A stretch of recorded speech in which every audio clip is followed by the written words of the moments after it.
Mr. Nalane. Good morning, Commissioner. Simelane has been locked out, I think. He's just stepped out. He should be here in a minute. Okay. Thank you.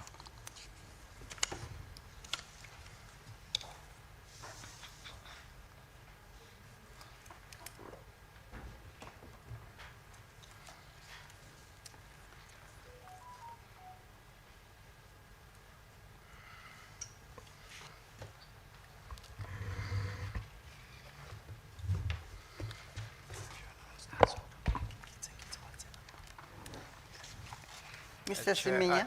Chair, I apologize. We have Mr. Libya for evidence today, and after being sworn in,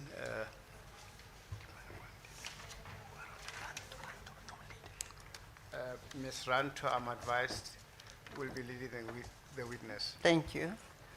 Ms. Ranto, before we start, as a commission, we wish to express our condolences on the passing away of your mother.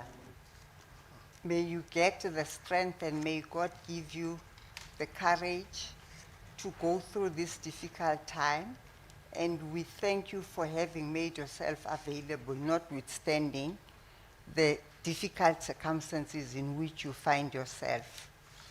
Thank you, Commissioner. It's much appreciated. Thank you.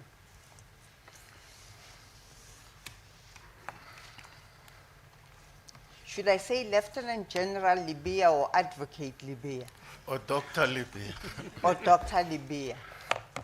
Commissioner, I love doctor because I have been a commissioner from 2000, so it's at least the doctor from Dr. 2012. Okay.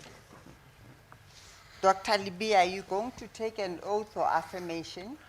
I'll take an oath, Commissioner. Yes.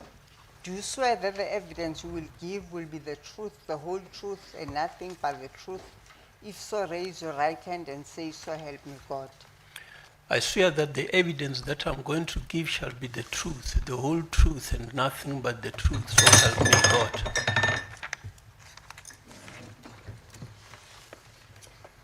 So help me God. So help me God. Thank you. Ms. Ranto. Thank you, Commissioners. Good morning, General Libya. Good morning, Commissioner. Perhaps if you may start by informing the Commission as to the capacity in which you are testifying before the Commission today. In what capacity? I was the component head of the organized crime at the time when I had a meeting with one of the witnesses who deposed of an affidavit or testified, as a result of which I was requested by the commissioner to come and testify. So I am a former police official. Thank you, General. The name of the witness, perhaps for the records, the witness that caused you to appear before the Commission? I think it's Advocate Macadam. Thank you, General. General, you explained that your highest qualification is PhD or LLD. Is that correct? Yes, it is LLD, Doctor of Laws.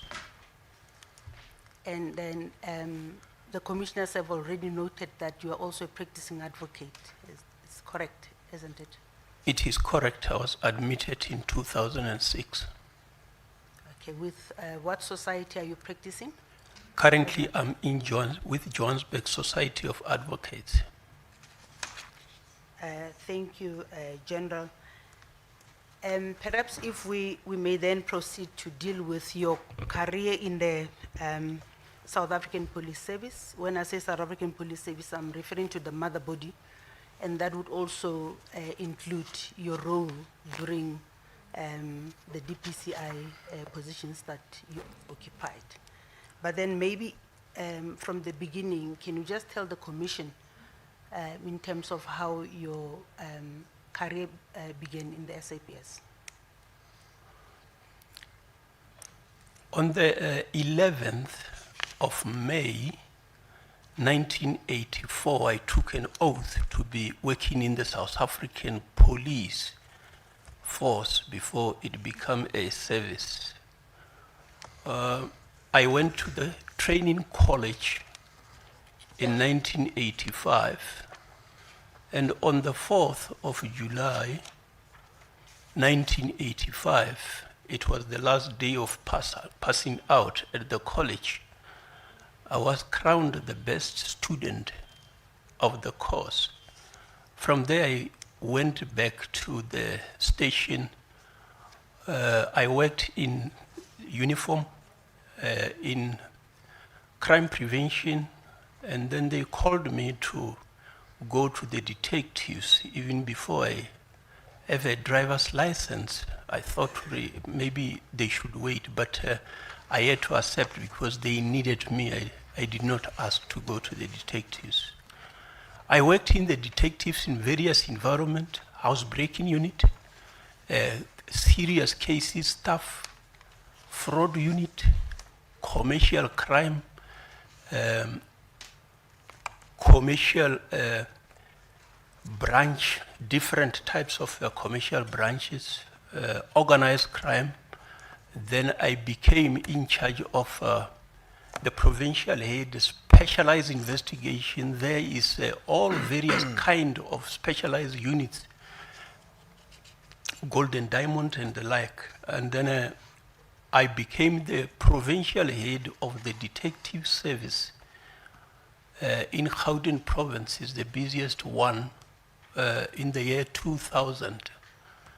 And in the year 2004, the 1st of April, I was laterally appointed as the head of organized crime nationwide at head office. There I had to deal with different types of specialized units that resort under the organized crime component.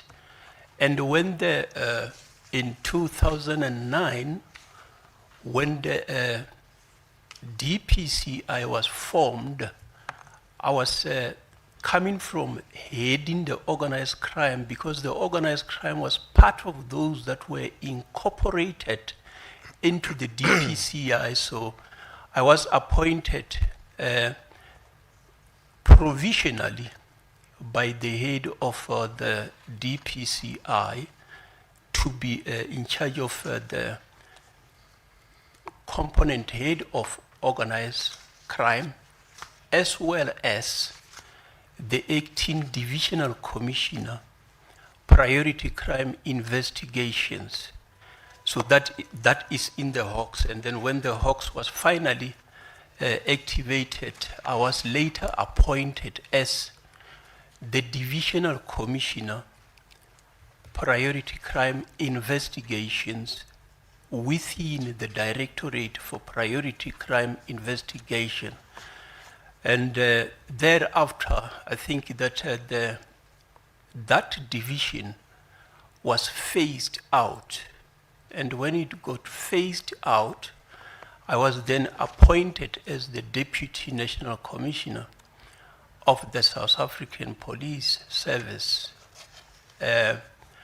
until the post of Deputy National Commissioner, South African Police Service crime detection was also phased out. Then I was assigned to be in charge of a newly established directorate called the Head Research Institute, without demotion. But I think that it shall have been misinterpreted, this issue of the rank that I was holding, from which I was not demoted and placed into a position lower than where I was, but without demotion. When I accepted, it was interpreted as a refusal, and I was dismissed from the police. After dismissal, that is when I went to attend the pupillage. And when the pupillage is finalized, the court was also sitting, the labor court, which directed that I be reinstated. And I was unfortunately not reappointed in the position that was re-established. The one that was abolished was re-established when I was out, but I was not appointed in that one. So that is how I retired. Then I went practicing, and in 2018, on the 1st of June 2018, I was then appointed as the national head of the Directorate for Priority Crime Investigation. And this is a contract appointment for a period of 7 years, which period is non-renewable. I completed the term on the 31st of May 2025, and that is how then I went back to practice. So the activities that I'm testifying about here today are those that happened when I was a member of the South African Police Service in the General SAPS as the head of organized crime, and thereafter as the national head of the DPCI, which is still part of the South African Police Service. Thank you, Commissioners. Just the Dr.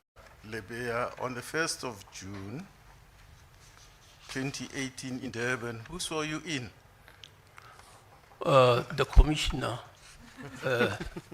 I took my oath before the DPCI judge, which here today happened to be the Commissioner. Yes, and upon your retirement, I was asked to say a few words about you. Would that be correct? This is in 2025. It is correct. The two DPCI judges were present on my retirement, and indeed the Commissioner, as the previous DPCI judge, had some words to say. Okay, thank you very much. Now I throw you to the vultures. I will be sitting back. Thank you, Commissioners. I was just reminded of housekeeping in terms of the ownership of the affidavit of General Libya. That's the affidavit that is in front of you there, General. Just for the record, can you confirm that the contents of that affidavit are actually what is in your personal knowledge? I confirm that the affidavit presented here is mine, and the signatures that appear on the various pages are mine. Thank you, General. There's a very interesting event that took place during your career in the SAPS that you speak about in paragraph 7 of your affidavit, the Commissioner, that appears on page 1697, about your deployment in the then erstwhile Port Elizabeth. Would you just tell the Commissioners to what happened during that period? Yes, thank you, Commissioners.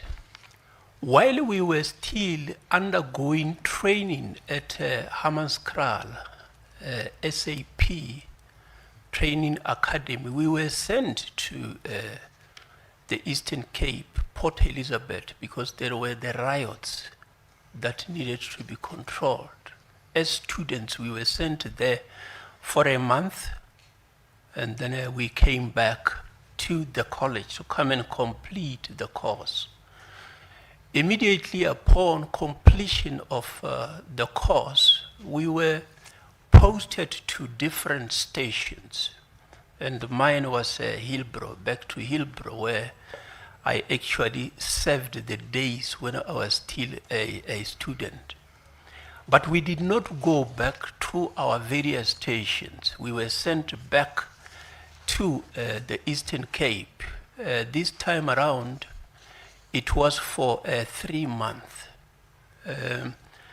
It is during that 3 months when we were posted in the Eastern Cape, working around Ebai, Zwide, Kwazakele and the like, that on the 19th of July 1985, we were transported from Port Elizabeth to Craddock because there was going to the funeral of the Craddock Four.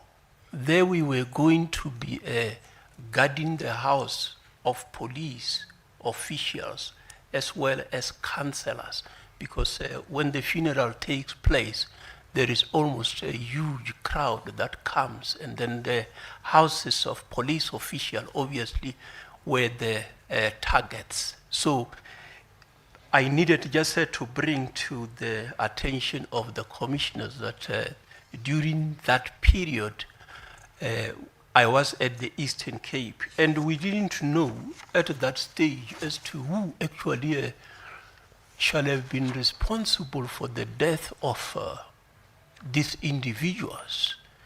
It is only during the TRC hearing that one came to hear that it was actually the members of the security forces that shall have carried out that. So that I just needed to be volunteering and to bring to the attention of the Commission. Thank you, General. You also speak in paragraph 8 about your role in an investigation that involved what you refer to as an askari at the time. That was during either 1988 or 1989. Would you tell the Commission as to what happened in that case? Thank you, Commissioners. As I have indicated that part of the units that I have worked with was the serious cases staff. I was based at Hillbrow police station. It was a very busy police station. I think it was second after John Foster Square, which is now Johannesburg Central. Part of the cases that I was dealing with included murder cases. I have investigated various murder cases. So there was also this case that I had to attend over the weekend. I think that the murder shall have been committed either on Friday or Saturday. So I attended the scene.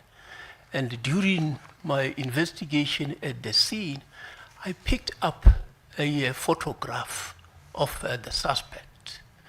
And I needed to go and publish that photograph of the suspect by Monday at Police File. There was a channel that was publishing Wanted Suspect.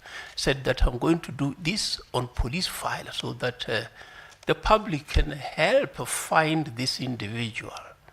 So during that weekend, when we were still on duty, a call was received at the station that no, I need not publish this photograph. They will bring the suspect to the police. So I needed to be understanding who is bringing the suspect to the police. Then I learned that no, he is attached to the security branch. So hearing that, I said that, okay, no, it is fine, let him be brought in, but I also need the firearm that was used. I have learned that there was discomfort on this, but I needed the firearm.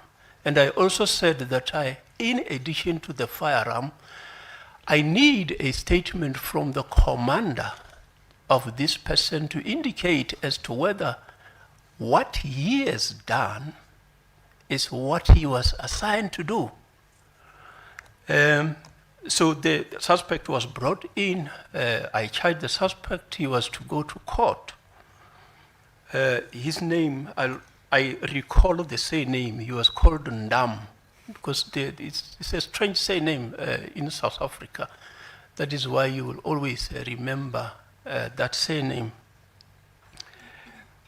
And then I was requested that I should discuss this matter with the public prosecutor so that they do not prosecute this individual.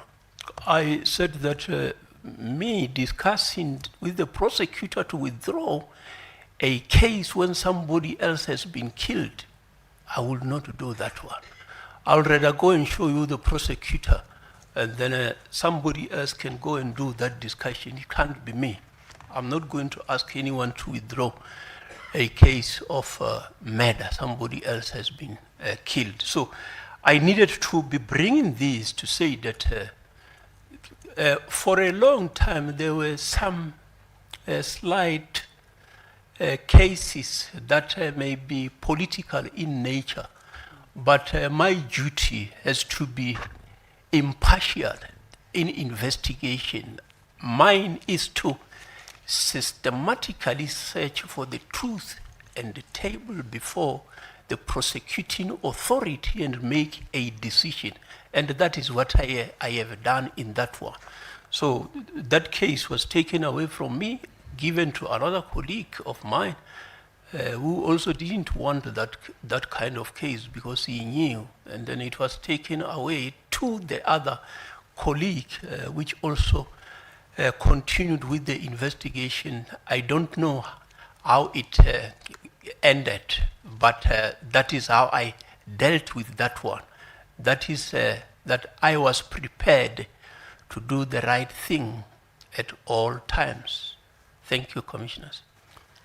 Thank you, General. Perhaps if you can just explain an askari, what does that mean if a person was referred to as an askari? And askari, we were made to understand that these were the people that belonged in the liberation movement. And when they were confronted by the security forces, they turned and now worked with the security. So they left the armed struggle to become sources. So that is what we understood by askari, the liberation movement members who deserted that environment and to become part of the security structures. Thank you, General. In paragraph 9, you informed the Commission that during 2000, whilst you occupied a position of Provincial Head of Detective Service in Gauteng, you were transferred to head office to be in charge of organized crime nationally. And what I want to understand, or perhaps just for you to tell the Commission, is whether that was related to any misconduct on your part or in the execution of your duties. Thank you, Commissioners. Indeed, in the year 2000, while I was the Provincial Head of Detective Service with the rank of Assistant Commissioner, today it is called Major General, I was laterally appointed as the head of organized crime in Pretoria at head office. That post was initially advertised. I did not apply for that post because I was holding the same position in the province, but management at national level found that they need somebody who understands organized crime. And previously, before I became the head of the detectives in Gauteng, I was the head of the specialized investigations as a director, brigadier in the current ranks. That particular position was also responsible for organized crime. And obviously in Gauteng, which is a busy province, we had more than 200 organized crime projects that we were handling. So I will chair the structures in the province that deals with organized crime, and when we go to head office, I will be the one who do the presentation to national management on organized crime projects in the province. So I think that it may be from that understanding as to how we have been dealing with these matters that top management found it necessary that they appoint me laterally at head office to be responsible for organized crime nationwide. So that is how I was appointed. There was nothing negative about me. In fact, it was positive to enhance the image of the organization to take me to a national office. Thank you, General. In paragraph 10 of your affidavit, you explained that at some point during your career in the SAPS, you reported to Lieutenant General Dramat. Is that correct? It is correct. After the president signed the South African Police Service Amendment Act in 2009, January the 27th, it became effective on the 1st of February 2009. Then there was a need to appoint the person to be in charge of this newly established entity. And then that is when on the 1st of June 2009, Assistant Commissioner Dramat, who was in the Western Cape, was appointed as the head of the DPCI, who was at the same time Deputy National Commissioner of the South African Police Service. So during that period, the one in charge of the Hawks was, the rank was Deputy National Commissioner, who is also the head of DPCI. So he took his post on the 6th of July 2009, and thereafter, that is when he started now ensuring that the DPCI become operational. He issued provisional letters of appointment of those who were working in the organized crime and those who were working in the commercial branch. And I take that those who were working in the DSO, I believe that they shall also have been given the same letters that you are temporarily, provisionally appointed into the DPCI until certain administrative processes are done. So that is how I was appointed provisionally by General Dramat to be in the DPCI. And then I think at a later stage, the appointment became permanent, because in terms of the provisional appointment was that it was for a particular period, that if within this particular period you have not yet been permanently appointed, the appointment will continue. So it meant that that particular letter of appointment became valid until permanent appointment. So later we were permanently appointed. As I shall have indicated, it also included the appointment as acting divisional commissioner, and thereafter appointment as a divisional commissioner by the national commissioner, because the DPCI was still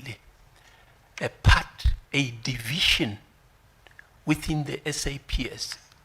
So it was by the 2008 Amendment Act, it was still a division within the SAPS. Maybe at a later stage I shall touch on the amendment of 2012.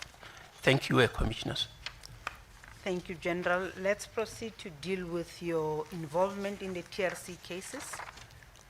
We go to paragraph 16 of your affidavit.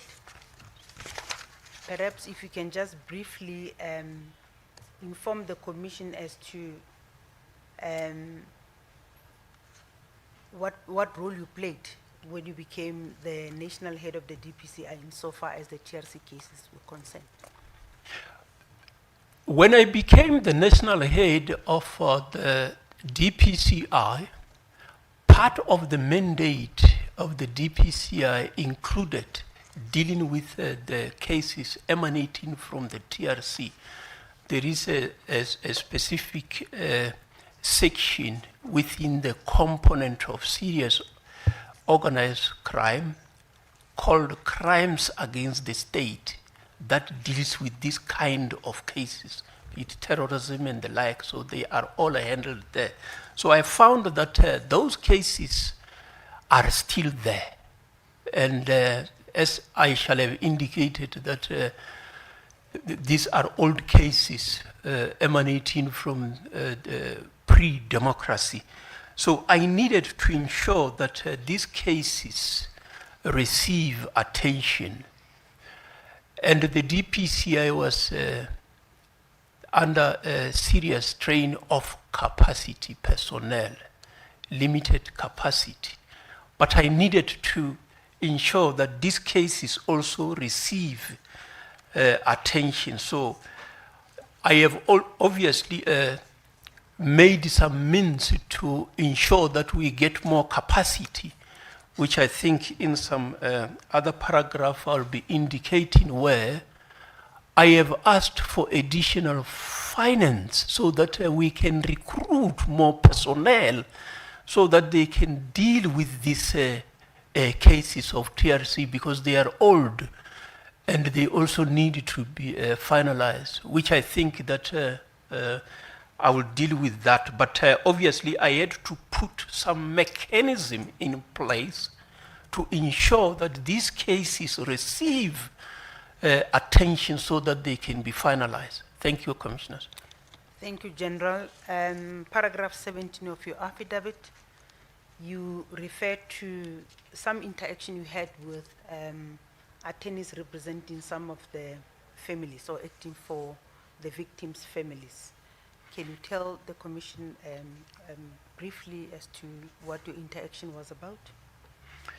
Yes, I think that obviously having come into the office, I have indicated that I was appointed on the 1st of June 2018. Already in June 2018, the families were raising some concerns through the attorneys that, but part of the personnel who were investigating these cases were previously in the security branch. There is discomfort with that. And then so we had to find a way so that there is cordial relationship between the DPCI and the family. Otherwise, if there is a perception of biasness on the part of one of those who is part of the investigation, they might feel uncomfortable. So we corrected that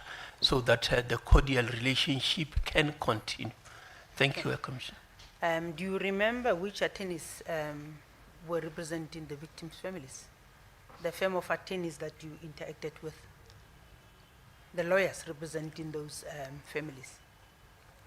I'm trying to recollect. I think it's Hanif or something. Oh, you can remember. That's okay, General.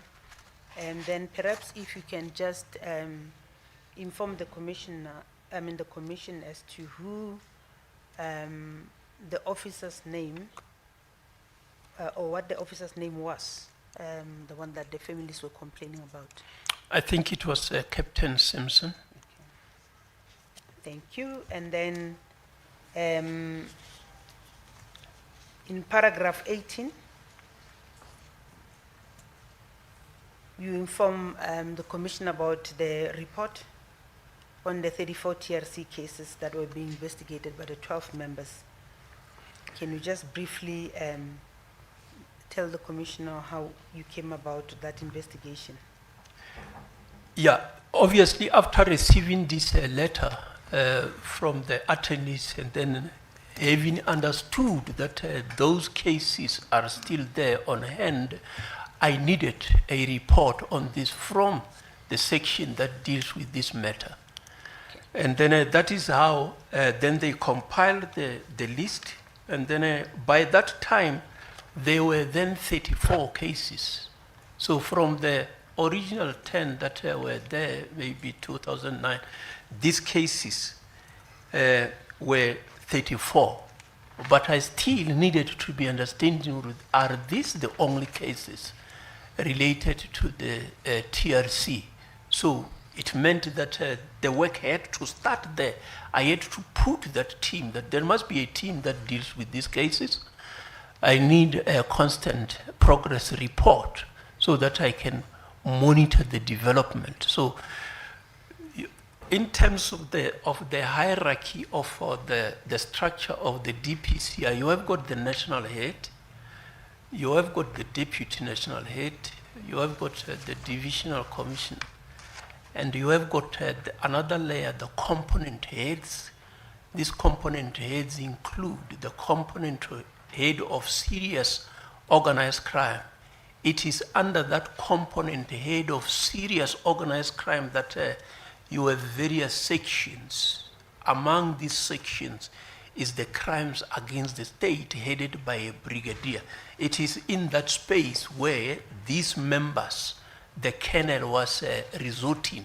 So he had to have teams that deal with these cases. Okay, thank you, General.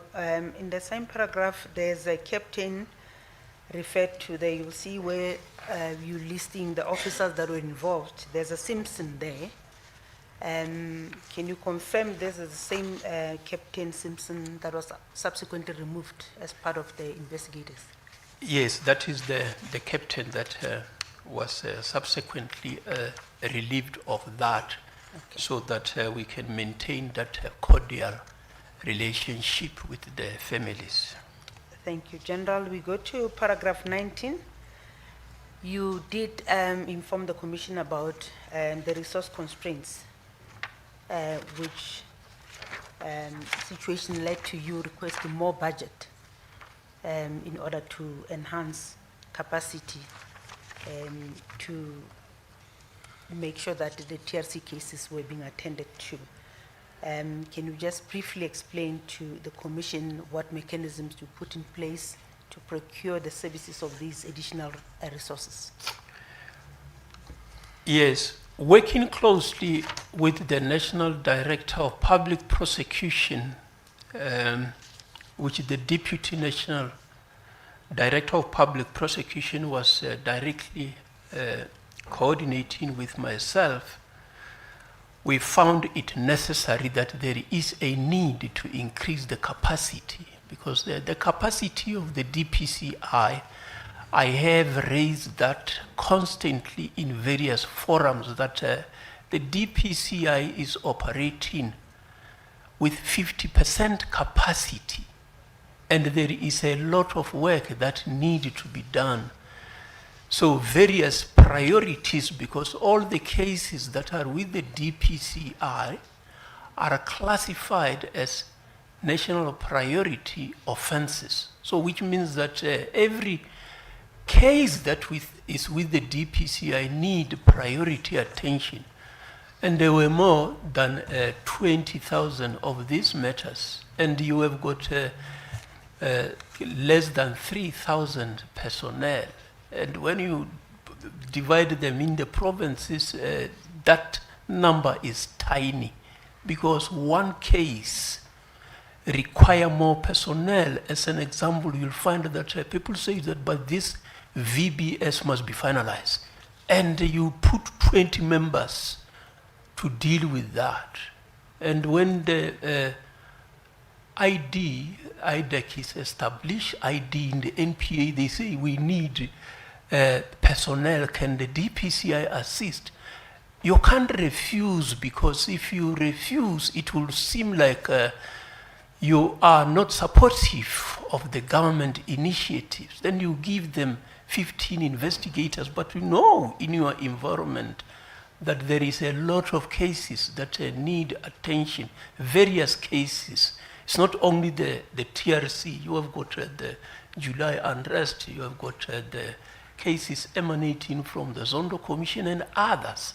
But because we also needed to pay attention to this TRC, I requested additional budget, that I need additional budget so that I can recruit more personnel. And we identified that we need to recruit 200. So helpfully, the decision makers provided us with financial resources. So we advertised 200 posts so that we can recruit retired detectives, so that we can put them on 3-year contract to deal with these cases. We thought that in 3 years' time, the probabilities that we may have finalized these cases.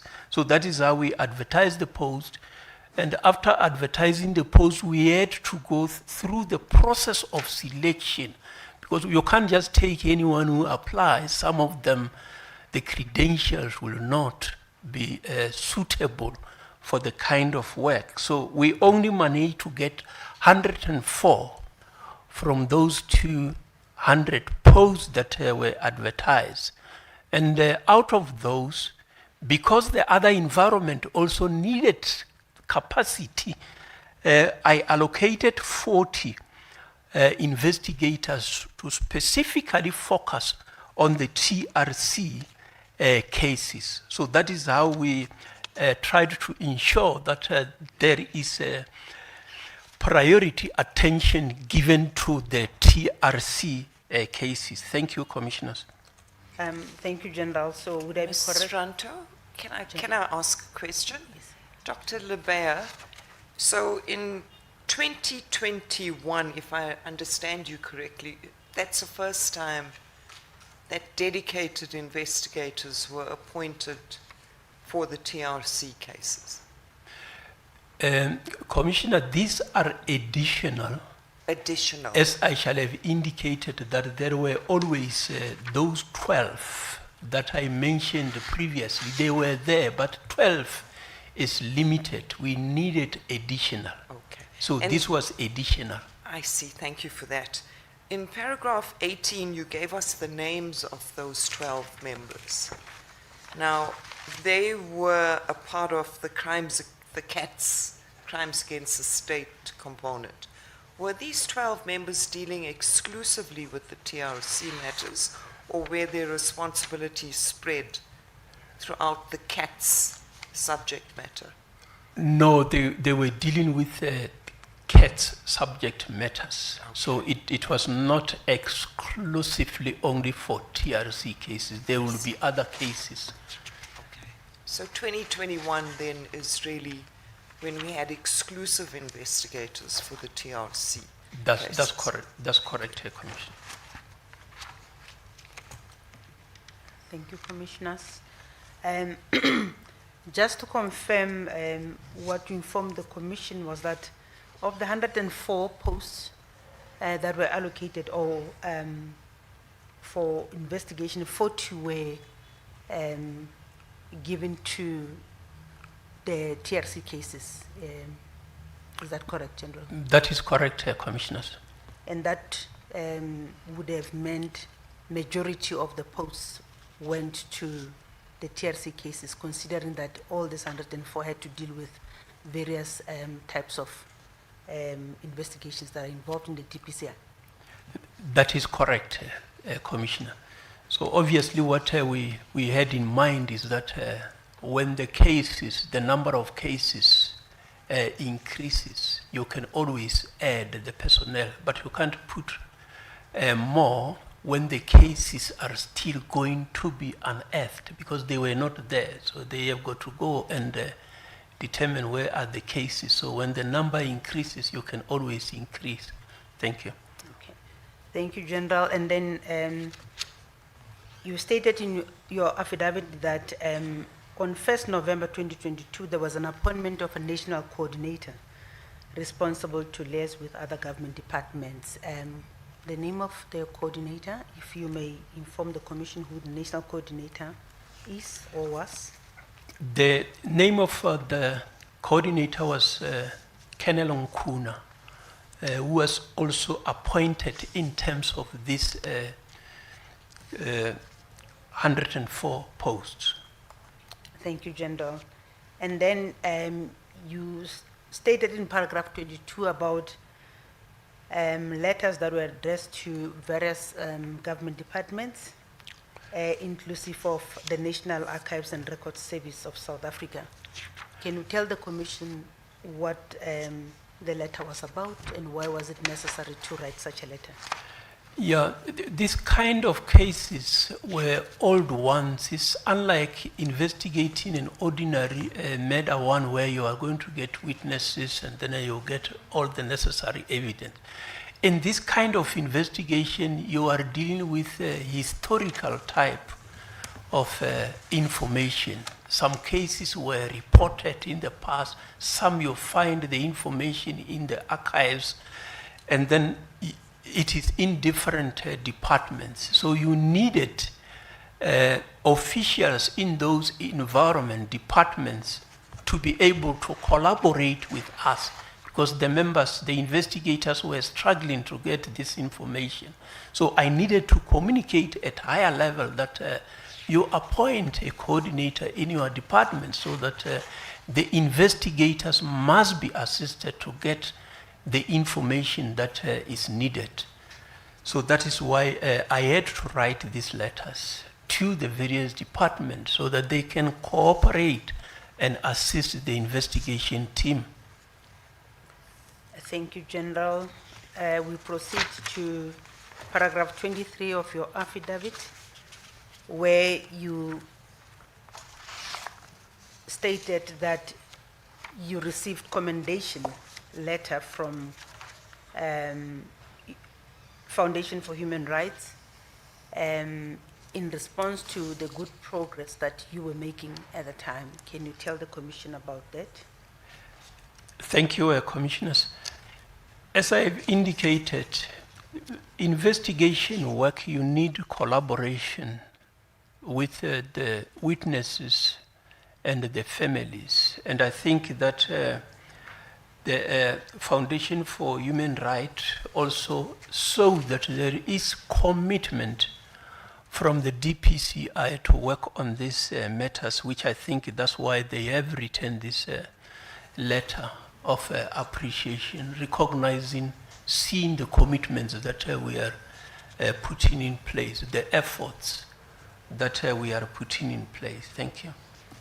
Thank you, General. Paragraph 25, you informed the Commission about the progress in terms of the increase in the cases that were investigated as at April 2023.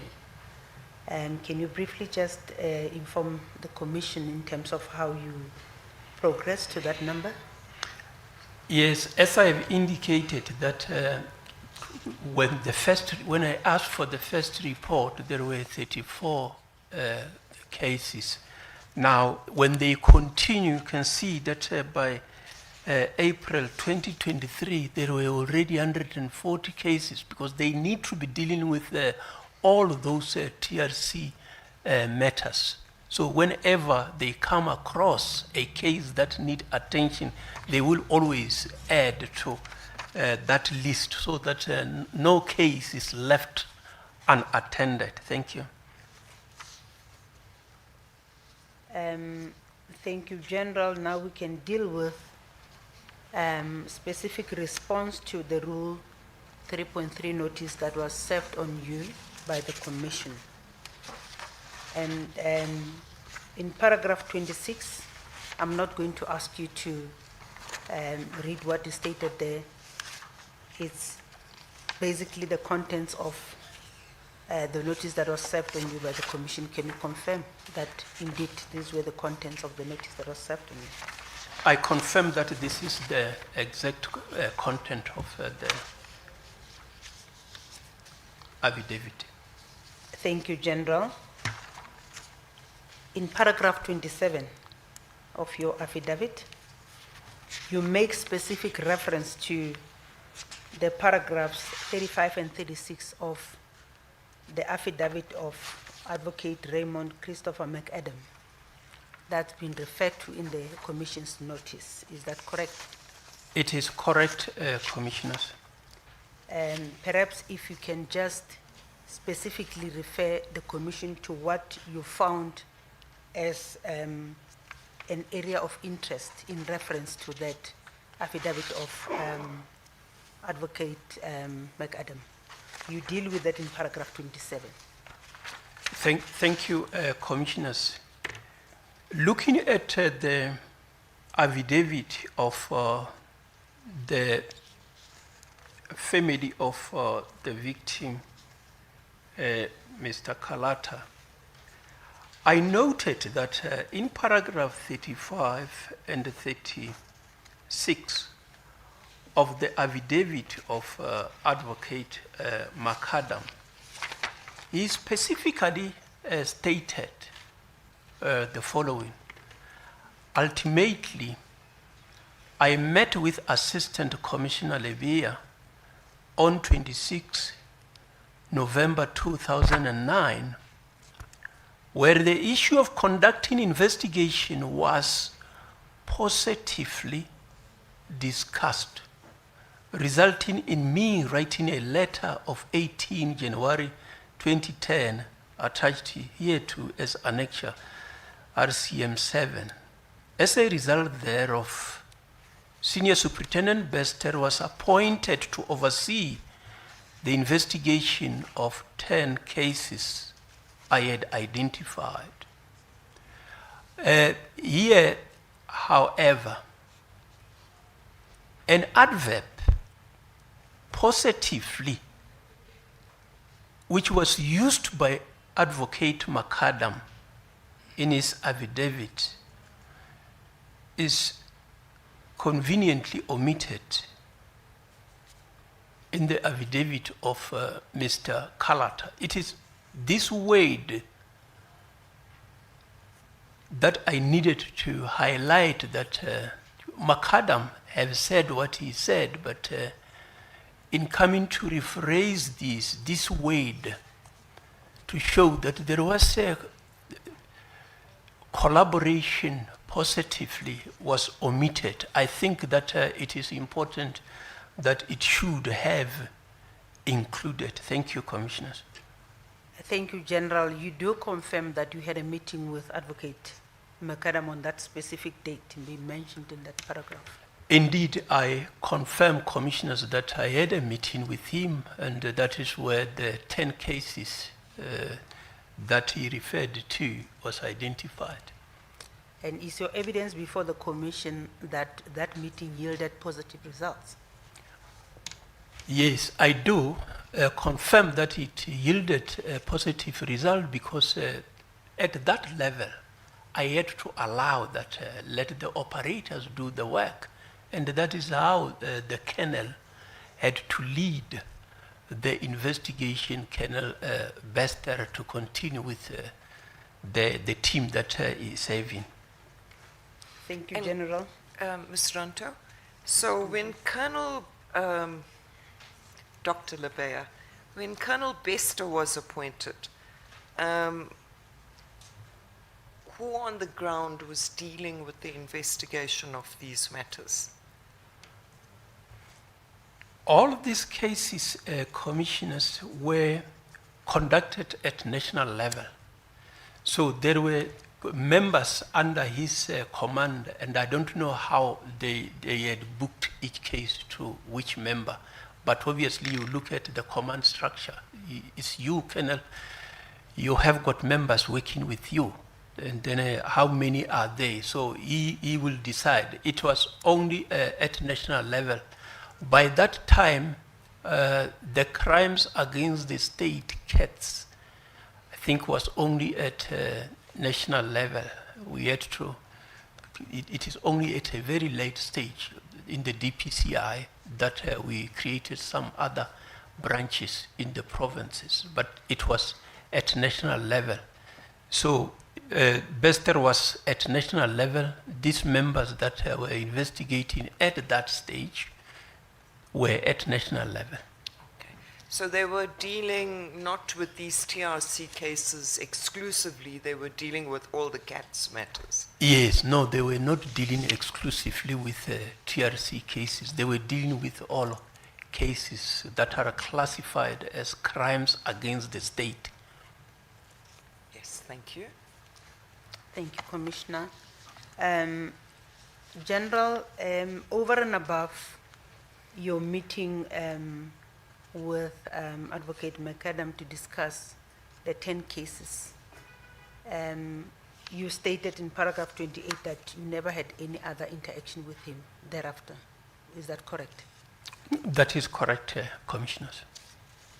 And then, General, you know that you were before this commission because the allegations are made by the Kalata group that there was political interference, or there was political interference with the investigation of the TRC cases. Is that correct? I have learned that there was political interference. You mean alleged? Alleged political interference, yes. Now, if I may get from your side, have you ever received an instruction that can be construed to be of political nature, not to pursue any TRC cases during your tenure as a member of the SAPS/DPCI? Commissioners, I took an oath on the 11th of May 1984 that I will only abide by the law, only respect the law. And I again took an oath on the 1st of June 2018 that I will abide by the law. That is an additional oath of office for the members of the DPCI. I was not going to listen to anyone to pressurize me not to do what I have taken an oath of doing.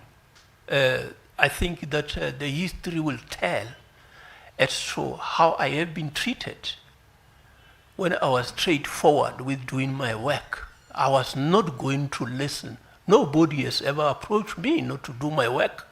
I was not going to listen to that one.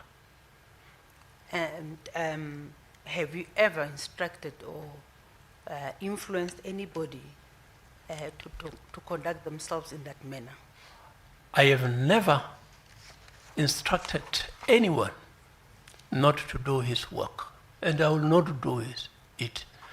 I have always cautioned the members that, you see, in this organization, we come from different backgrounds. And when you took your own oath, you knew that we are coming together because we are going to do the right thing. So I'm not going to tell you not to do the right thing. I always allow the members to do the right thing, and that whenever they do the right thing, we will obviously ensure that we provide them with the resources. I will not instruct a member not to do the right thing. Even myself, whenever I was instructed, I always insist that in some of these things I need it in writing, so that in future I can show that this is what I was instructed to do. And if I give the instruction that a member is not sure as to whether this is correct or not, they can always ask it to be done in writing. That is how we do it in the police. And I think the Constitution is very much clear regarding the members in the security forces, the security structures, that you cannot take an unlawful instruction. So I will not give an unlawful instruction, and I will not take an unlawful instruction. For the sake of completion, in paragraph 30, you inform the Commission that in performance of your functions, during your employment with the SAPS/DPCI, you are always conscious of your constitutional obligation set out in section 199 subsection 6 of the Constitution. Is that correct? Yes, thank you, Commissioners. Indeed, as I have hinted, I have always been conscious of my constitutional duties as set out in section 199 subsection 6 of the Constitution, which state that no member of any security service may obey a manifestly illegal order. More specifically, I have never engaged in any act of political interference aimed at stopping the investigation and/or prosecutions on the TRC cases. I think that is the constitutional expectation of the members in the security structures. Thank you, Commissioners. Looks like today. I just have one question, please, for clarity. You completed your term, Dr. Lebeya, as the national head of the DPCI on 31 May 2025. It is correct, Commissioners. And in paragraph 20, you told us that these 40 exclusive TRC investigators were appointed for 3 years, starting from 1 April 2021, ending on 31 March 2024. What happened? Were those contracts renewed? When the term was coming to an end and the work was not finished, I needed to be doing something about it. So we looked at all of those members who were appointed in terms of the contract and say that those who are still within the allowed age to be permanent members of the SAPS, let's appoint them on a permanent basis. So I asked authority to do that, which was granted. So those who were within the age limit were appointed permanently into the SAPS, into the DPCI. Those who were of advanced age that couldn't fit in within the employment regulation and the like, we said that we are extending the contractual period, I think, is another 3 years, so that at least we can't let them go before the work is completed. So that is what we did. Thank you. Thank you, Commissioners. Thank you, Commissioners. That brings an end to Evidence in Chief of General Lebeya, and I see it's already tea time. Yes. Thank you, Ms. Ranto. I think this is an appropriate time to adjourn for tea until 11:20.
We don't have any questions. Ms. Rikotso? Thank you, Chair. We also have no questions of clarification for this witness. Ms. Moroka? Just one question, Chair.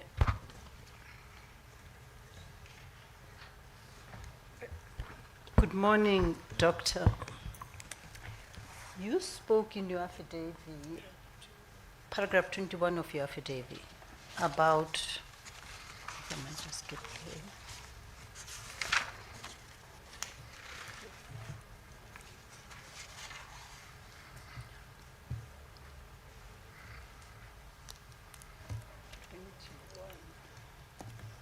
About other government institutions and the need to coordinate and the need to work together. And then you talk about the fact that you then established other structures that were to do that. What I wanted to know from you is, did you know or did you at any point understand that there was another structure that had been put together pre your appointment or the appointment of Mr. Dramat, the TRC working group that was responsible, which consisted of DGs and the ex-commissioner Simelane? Did you know about that task team? Did you ever get the minutes of that task team? Was it as it were a continuation of that task team, or was your intervention a completely different structure? Thank you very much, Commissioners. I didn't know about the existing prior team. It's only during the current commission that I read in the media that there was something else before, so I didn't know about that one. This one was just my initiative that I needed something that can assist the investigator. Thank you, Commissioners. Sense, am I to understand that when the DPCI was formed, there was no hand, you remember there was a DSO and there was a working relationship between yourselves as subs, differently called. So there was no handover of the workings of what the NDPP office was doing, what then the DSO was doing, and then when the DPCI was constituted, what then was a consequence of what had happened before. There was no handover of any sorts. Thank you very much, Commissioners. I happened to be the person who's coordinating the taking over of the work coming from the DSO into the DPCI. So I kept a record of all of the matters that they had. These ones were not part. So there was a list of the matters that the DSO has been handling, and we took those. Thank you, Chair. Thank you, Ms. Moroka. Mr. Vani?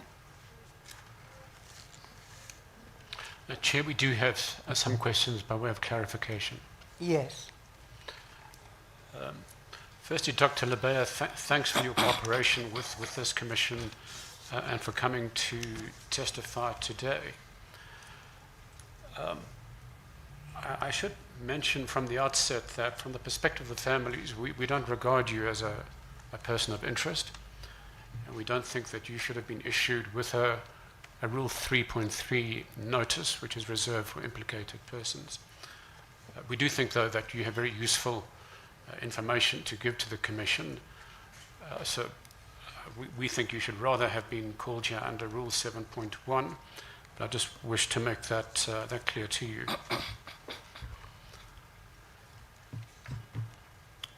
Let's then turn to paragraph 8 of your statement. You mentioned that while you were a detective sergeant at Hillbrow Serious Cases Unit, that's in the late 80s, 88, 89, that you had occasion to take forward a murder case against a certain Mr. Ndam, who had used a security branch firearm to commit a murder. But you also made clear in your statement and in your evidence in chief that you were not prepared to enter into discussions about withdrawing that particular case. Do you recall who asked you to withdraw the case? No, I wouldn't recall the names, but it was the command structure of the security branch.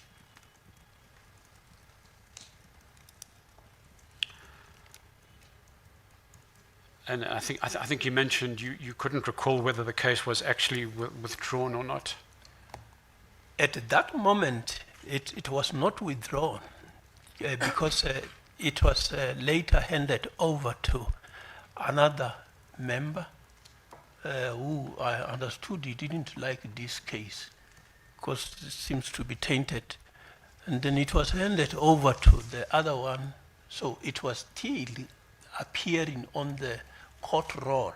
So I don't know at a later stage or what was the conclusion of that. So it wasn't withdrawn in the immediate period that I was aware of. I don't know after the third investigator was given or what was the final conclusion, because it was on the court roll, which meant that if it was to be withdrawn, it shall be directed to the inquest court. And I think that the inquest court shall have wanted to know what was the cause and was anybody responsible. So I do not know what was the final outcome of that case. Thank you. So this is an example of during the apartheid days of what could be called interference or attempted interference in the work of the criminal justice system. But you as a police officer, you took a stand. You refused to associate yourself with that kind of interference. Yes, I was a very junior member as a sergeant in the police. In terms of the rank setting, from constable to warrant officer, we call them junior members. They also call them non-commissioned officers. From lieutenant, currently the rank no longer exists. It starts with a captain. From captain upwards, they call them commissioned officers. And these commissioned officers, they are also divided into different categories. There are junior officers, that is up to captain. So it is lieutenant, captain up to superintendent, lieutenant, colonel. There was also a rank of major. So captain up to captain was called junior officers. From major up to colonel is called senior officer. From brigadier upwards is called senior manager. But from lieutenant general upwards is called top management. So that is how they categorize. So I was very junior member as a sergeant, but I was prepared to follow the law. And there were many other members who were prepared to follow the laws. It's unfortunate that there were a few in certain units within the SAP that were obviously inclined to carry out some of the works that you can't do them openly and say, this, I'm doing this because I'm a police official. So, but indeed, I was prepared to do the work as a sworn officer who, when approaching the people, I identify myself and say, I am Sergeant Libya, this is what I'm doing, I'm coming to you in terms of this. And if it is a suspected person, during that time we will be warning the person in terms of the judge's rules, which have now been modified into the Constitution, Section 35. So I have been following the law, and many other members were following the law. Thank you. Thank you, Doctor, for sticking to your guns. Can we move to paragraph 9? And I see we jump from the late 1980s to 2000. Would I be correct in saying that during the 90s you were still at the Hillbrow Serious Cases Unit? Obviously, I didn't want to elaborate much on my CV commissioners. I have worked in various environments in the SAPS. And wherever I have worked, you can always go and find evidence of what we produced. From 1989, there was in 1990, then I was elevated to become a warrant officer. And as a warrant officer, there was time for restructuring of the detective service. Then the decision was made to establish the fraud units in the country. When the fraud units were established, one was established to be in charge of 2 districts, District of Hillbrow and District of Rambek. So each district had a number of police stations, like 8 and 7. So a fraud unit was established at Santon, and I established that fraud unit at Santon. I was a mere warrant officer, and it should be in charge of a fraud unit in an urban setting. Meant that there was confidence in what I was doing. So I opened the fraud unit, have been in charge of that unit until I went to the candidate officer's course. To become a lieutenant, you had to go through, after passing your national diploma in policing, you had to go to the officer's course. And if you pass the candidate officer's course, then you were to be appointed and given commission status by the state president, so that you become a justice of peace, that you can be able to take confessions from people who want to confess and the like. So I went to the officer's course, became a lieutenant. When I came back, I was placed at John Foster Square, now Johannesburg Central, in fraud units.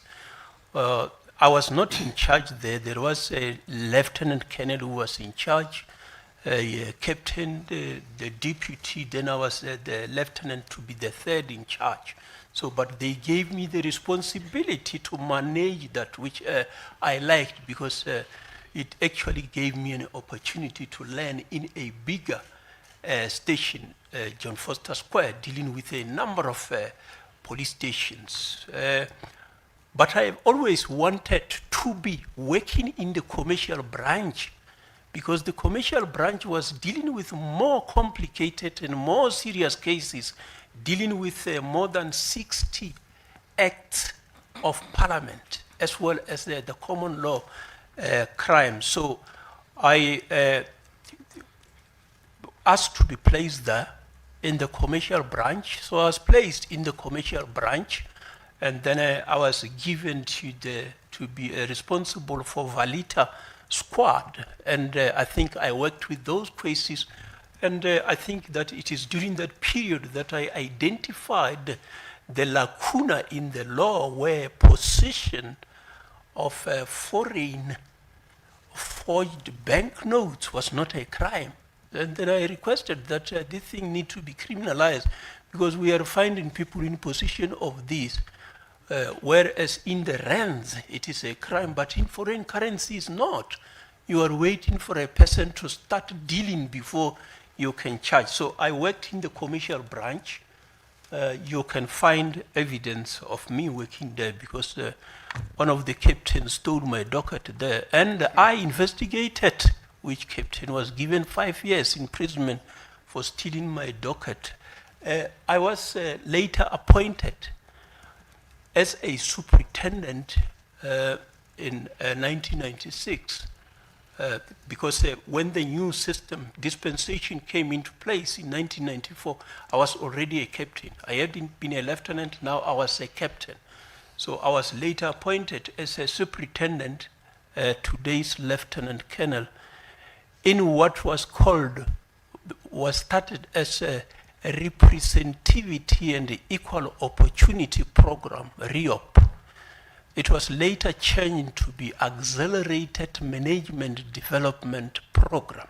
So I was appointed in that. You'll see when we arrested a senior manager from the South African Broadcasting Corporation taking 20,000, which I was responsible for doing that. I was later appointed as the provincial commander of the commercial branch in Mpumalanga. You will see a number of arrests that we have done in that province, including I personally arrested the deputy speaker of the provincial legislature in that province, which deputy speaker was found guilty and sentenced. I have dealt with a number of matters, including the driver's license scams that were taking place in Mpumalanga. And I'm the one who obviously interviewed Director Brazier to say, Director Brazier, how did you interview this person, senior politicians, to get a driver's license when you are sitting so far and then the testing ground is so far? A number of matters that I have dealt with when I was in that province. I think that there are letters of commendation from the senior managers in Mpumalanga. You speak of the acting provincial commissioner at the time, Dan Alberts. You speak of the provincial commissioner, Moses Kanyile.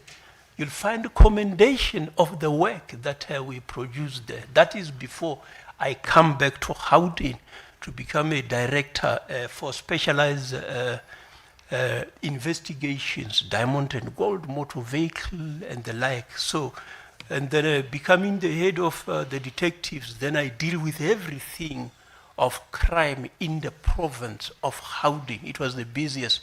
And from there, I moved to head office, and I have elaborated on that one at head office. So I have worked in the various environments. Even at the time when I was the Deputy National Commissioner responsible for crime detection, after the retirement of General Praise, for a year, they did not appoint any Deputy National Commissioner for operations.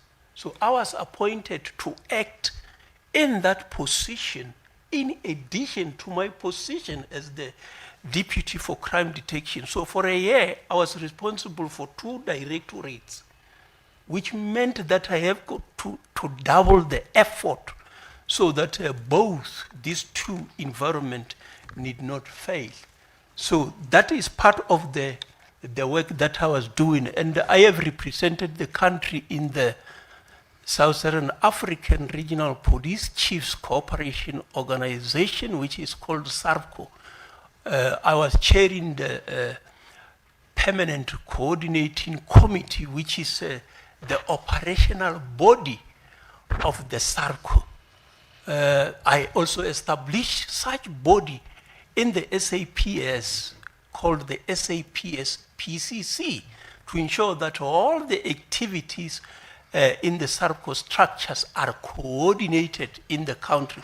So there is a lot of activities that I've done. I have drafted guidelines on how to do certain activities, yes, including guidelines on dealing with... Sorry, Doctor, if we can just pause. Let me warn you. Dr. Libea is also an author of a criminal procedure book. If you give him the canvas, he's like a professor. He'll go on and on. I think you try to guide him. Thank you, Commissioner. Yes. I was looking for an opportune moment to intervene, but it is a very rich history indeed, Dr. I worked with him for 5 years. Yes. Doctor, thanks for that very rich career history, which is interesting and also well done on spotting that lacuna in the law. Can I just ask, during that period, which I assume is through the 90s, you were not involved in any of the TRC cases? No, during that period, I was never involved in any. I only came across them in 2009. That was the first time I come across these TRC cases. Thank you. And so in paragraph 9, you point out that in 2000 you became provincial head of detective services at Gauteng. You moved to SAP's head office in 2004 to take charge of organized crime nationally. And I understand that in that period, through to 2009, you were also not involved in any of the TRC cases. No, I was not involved in any because there were also restructuring. That is, during the 2004, when I was at head office, there was also a component called serious and violent crime. So before, it was called murder and robbery unit, but later on, it became serious and violent crime unit. It is in that serious and violent crime that crimes against the state was resulting in that component. So it is only at a later stage that the component serious and violent crime unit was phased out. Then the members from the serious and violent crime were incorporated into the organized crime. I think that was closer to the establishment of the DPCI. Thank you. So then let's come to 2009, and you set out in your paragraph 10 that in August 2009 you were provisionally appointed as the component head responsible for organized crime at the DPCI, and you also acted as a divisional commissioner. It's good to speak of the official DPCI, but the people know the brand as the Hawks. Can you talk a bit more about the Hawks so that the people outside can also understand? Doctor, would that not help? It's your brand. There is the brand. The cars are also branded Hawks, and you hardly see DPCI. Thank you, Commissioner. Just as a general comment. Yes. No, I agree. It would certainly help if everybody was on the same page. Doctor, just following on what Commissioner Kuma has suggested, could you give a brief description of the DPCI, what it stands for, and its essential work? The law itself speaks of the establishment of entity called the Directorate for Priority Crime Investigation. Abbreviation is DPCI. And at the time when it was launched, it also got a nickname. Like you have other entities that had nicknames, like the Scorpions. It's Directorate for Special Operations, but it also have got a nickname, the Scorpion. And then the Directorate for Priority Crime Investigation got its also nickname, the Hawks. So if you put the Hawks and the Scorpions together, one might disappear. And so the Hawks is actually the brand name that the DPCI is known for. and others will always recite on it and say it eat snakes. So dealing with criminals, that is how the Hawks deal with. At the time of the launch, they made an error, those who were designing the symbol of the Hawks, the DPCI. They said it is the Directorate for Priority Crime. They added an S, Directorate for Priority Crime Investigations. They added an S at the end. So if you find some logos on internet, you may find those that have got an S at the end. It's erroneous. There is no S. And it is like the South African Police Service. You will find people adding an S at the end, saying South African Police Services. You try very hard to tell the people that there is no S. But I think that the public can also get a clear indication that when you speak of the South African Police Service, it's not South African Police Services. There is no S at the end. If you want to check on this, you go and check the act, what the lawmakers said. The same apply with the Hawks. You'll find that there is no S at the end. Thank you, Doctor. But would I be correct in saying that the DPCI or the Hawks could be described as the elite investigation unit within SAPS to deal with the most serious priority crimes facing South Africa? You are correct, Commissioner. The Hawks is the elite unit in the Republic of South Africa. If it was supported and given the necessary resources, it can operate on the level of like entities in other countries. You speak of the FBI, the NCA, the BKA in other countries. That is how you can develop the Hawks to become. Thank you, Doctor. That's very helpful. So if we can then turn to 2009, you've already mentioned that it was in that year that you became component head for organized crime within the DPCI, and that's where you first had some contact with the TRC cases. Can you just briefly describe what that initial contact with the TRC cases was? That is when Advocate McAdam would have come to discuss about the TRC cases, which I've indicated that after hearing about that, I ensured that there is individual who is going to liaise with him and continue to deal with those cases.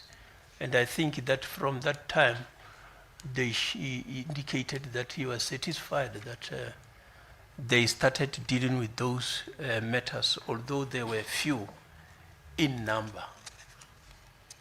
Yes. So that meeting with Advocate McAdam, that was on 26 November 2009. And we'll return to the meeting and the letter he wrote you in January 2010 a little later. So if we could then turn to paragraph 11. You indicate that on 1st February 2010 you were appointed Divisional Commissioner PC for Priority Crimes Investigation with the DPCI at the rank of Lieutenant General. And it looks like you held that post for a year, February 2010 to February 2011. Now, during that period, were you seized with the TRC cases? In that position, I was the Divisional Commissioner. And as the divisional commissioner, you are also responsible for other components. You have got the serious commercial crime, which is dealing with more complicated cases. The most complicated cases are in the serious commercial space, which is the environment where I say that they deal with more than 60 acts of parliament. So it was also part of that. I was not solely dealing with TRC cases.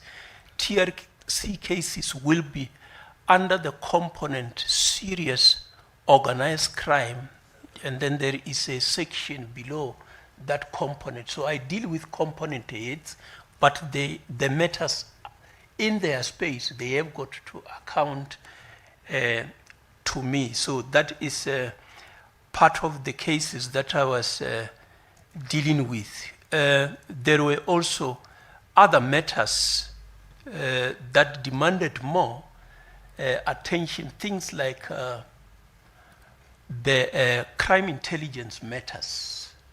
You shall have heard now and then people talking about the appointments in crime intelligence of 250 posts. I have dealt with that. It was part of that I have dealt with those matters, and I think that they cost me my career, those investigations that I have dealt with. So there were several matters. Several matters will obviously go in the DPCI, and as the head, at times, you may deal with some cases that have got repercussions, not because we have done anything wrong, but because we have dealt with certain cases.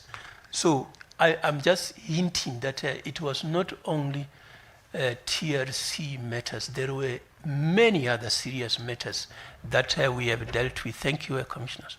Thank you, Doctor. Then let's move to the next period, and so that's between paragraphs 12 and 13 of your statement. You mentioned that in February 2011 you were appointed Deputy National Commissioner responsible for Detective Services, Crime Intelligence and Forensic Services. And it looks like you were in that post through to the end of May 2014 when you were unlawfully dismissed.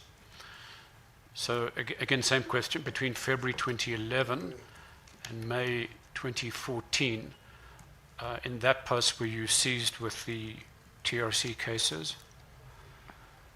No, from the 1st of February 2011, as the Deputy National Commissioner, I was no longer seized with those matters because those matters will remain in the DPCI. So I'm no longer in the DPCI. So there are 6 deputies, and one of those deputies is the deputy responsible for DPCI. Because now the deputy, which is General Dramat, previously he was in charge of the Directorate DPCI plus the Detective Service Division, Forensic Service Division, and the Crime Intelligence were also resorting under him. Now they separated these so that he is solely responsible for DPCI. That is where the TRC cases will remain under the serious organized crime component. So I'm taking a new directorate, which is crime detection, that is responsible for 3 divisions: crime intelligence, detective service, and forensic services. So that is from the 1st of February 2011. I did not expand much because I shall have indicated that from the 1st of April 2011, that is the same year, 2 months later, I am also appointed to be overseeing the Deputy National Commissioner operations. That yes, is but- where General Praise was working. Yes, but Dr. Lebea, for that period, you were not seized with any TRC matters. If we can focus a bit on that part. Yes. That was the question asked. Thank you, Commissioner. Yeah, from that period, the 1st of February 2011, I was no longer involved with TRC cases. They are with the DPCI. I'm Thank out you. of the DPCI. Thank you, Doctor. Well, then let's jump to when I think you re-engaged with the TRC cases. Would I be right in saying that, and if we look at your paragraph 15, that only occurred several years later when you were appointed as national head of the DPCI in June of 2018. Am I correct in saying that that's when the TRC cases fell again under you? That is correct, Commissioner. Paragraph 17, Paragraph 15. or is it 15? Thank you. Well, I suppose he says in 15 he was appointed national Yes. head of DPCI Okay, thank you. in June 2018, and then he expands on it from paragraph 16, 17 onwards. That is correct, Commissioners. So then let's turn to paragraph 16, and you mentioned that by the time you became national head in June of 2018, there was already some progress being made. Are you able to give the Commission a sense of what progress had been made?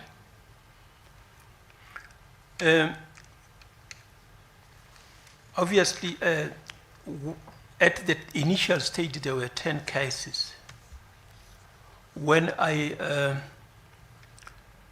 received a letter from the lawyers that were raising concerns representing the family of the victims, we checked these cases. There were limited progress because of the capacity, and I think that it goes to the level where I say that in paragraph 18 there were 34 cases that were being handled. So there was a progress from the 10 cases that we initially had of in 2009. Yes. And those were the 10 cases that had been identified by Advocate McAdam. That's correct. We don't have a list of those 10 cases. Do you perchance have a list in your records? I do not have the list of those 10 cases, Commissioners. Okay, thank you. We'll have to make our own inquiries. Then in paragraph 17, you deal with the approach by the attorneys for the families about the complaint of officers involved in the cases who'd been previously with the security branch. And you were asked which attorneys, just for the record, the attorneys were Weber Winsell. You were also asked for the names. As I understand the names in question, I think you made some reference to them. Captain Simpson and a Captain Williams. And we understand they were taken off those cases. I see you also mentioned Colonel Vruchtenberg in paragraph 18. Do you have a recollection that the families also made a complaint in respect of Colonel Vruchtenberg on the grounds that he had been accused of assaulting a black police officer by the name of Richard Matasi? I do not have a recollection of any concern raised about Vruchtenberg. Commissioners. Yes, just for the record, in that letter, that complaint was also set out. And the problem that the families had is that Richard Matasi and his wife Irene were subsequently murdered. And for that reason, although no accusations were made against Vruchtenberg, they asked for him to be removed from the TRC cases. And our understanding is that he was ultimately removed. Yeah, I do not have a recollection of that aspect of Reachtenberg. Obviously, as I said, that there were layers that were reporting under myself from the colonel. There was a layer above brigadier, and there will be a major general above. So I do not have a recollection of him been removed specifically from TRC cases. Thank you. And you say you had these individuals removed because of the need to maintain a cordial relationship with the families. Would I be right in saying that an additional reason you would have had, besides maintaining that relationship, would be that it would be inappropriate for former security branch members to be investigating their colleagues? Not necessarily so, commissioners. You see that as a police officer, you are bound to investigate any crime. As a assistant commissioner, I have investigated cases that involve the national commissioner. He's in charge, but I'm carrying the case. It's unlike a departmental matter where only a senior can investigate a junior. But with a criminal matter, it doesn't matter. Others feel uncomfortable, but somebody else needs to investigate. If you are the national commissioner, you have committed crime, who shall investigate if no police official is prepared? Because all the police officials will be junior, so it means that you will say, no, another department must come and investigate, whereas as a police official, you are given statutory powers to investigate. So I wouldn't say that it is necessarily because they couldn't investigate their former colleagues. You can investigate your colleagues. I have indicated here that when I was working in the commercial branch, one stole my docket, we investigated. One forged my signature, we investigate. You can still investigate because you have got the power to do so. So it was more to maintain a cordial relationship, because when the family is feeling uncomfortable, you can't work with witnesses that don't trust, because then they will not divulge some of the information that you need. Thank you, Doctor. So turning to paragraph 18, you set out that the serious organized crime investigation component had prepared a report on 34 cases. Do you recall the general status of those 34 cases? For example, did they need further investigation? Were any ready to proceed? I would not recall the exact content of what was the status of each case, but my practice is that I developed a pro forma that whenever I need progress to be reported to me, it must contain the following. So I needed to be knowing how many statements have been obtained, who are the victims, who are the suspects, who are the investigators. So there is a particular format that I designed, say that I need information to be reported in this fashion so that I can see development. When you report progress, I'll be able to see from the last report to the current report, are there changes? So it's only when I have got that report that I can be able to say these were the changes that have come in. But every time a progress report comes, I check from where I have checked previously, is there any movement? Thank you, Commissioners. Thank you. And you were asked previously about the 12 members from Crimes Against the State, CATS at least. Would I be right in saying that the situation was even more dire for for you, because presumably not long after the attorneys had written to you, then Captain Simpson, who's on that list, would have been removed, and probably also Colonel Frechtenberg, bringing the number from 12 down to 10. Yeah, so obviously that is the challenge of manpower that I have indicated, that the DPCI was seriously incapacitated to deal with the challenge of work. So obviously I have hinted various matters that require attention. So the number was even fewer than where we started. Yes. And of course, as you've pointed out, they weren't full-time on the TRC cases. They also had other responsibilities. Who was in charge of that component at the time?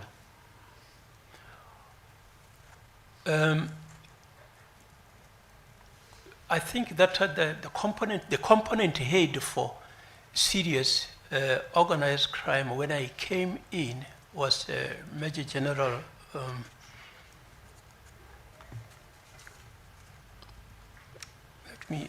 If you can't remember, it's not essential. We can find out. Yeah, I think she retired immediately, some few months. But later. There was somebody else who was the yes, it's not essential. head. Don't worry about that. But did the members working on the TRC cases, did they have a component head or a commanding officer? Yeah, the name if just come back is Major General Sylvia Ledwaba. So Major General Sylvia Ledwaba was the component head of serious organized crime. Below her, the one for crimes against the state was Brigadier Kaba. So below Brigadier Kaba will be some colonels that are responsible for some activities. Thank you. So then let's jump to the steps that you took, and these are set out in paragraphs 19 and particularly 20, where you mentioned you advertised 200 posts, and then you had 40 contract members assigned to deal with the TRC cases exclusively, and they were then appointed in April of 2021.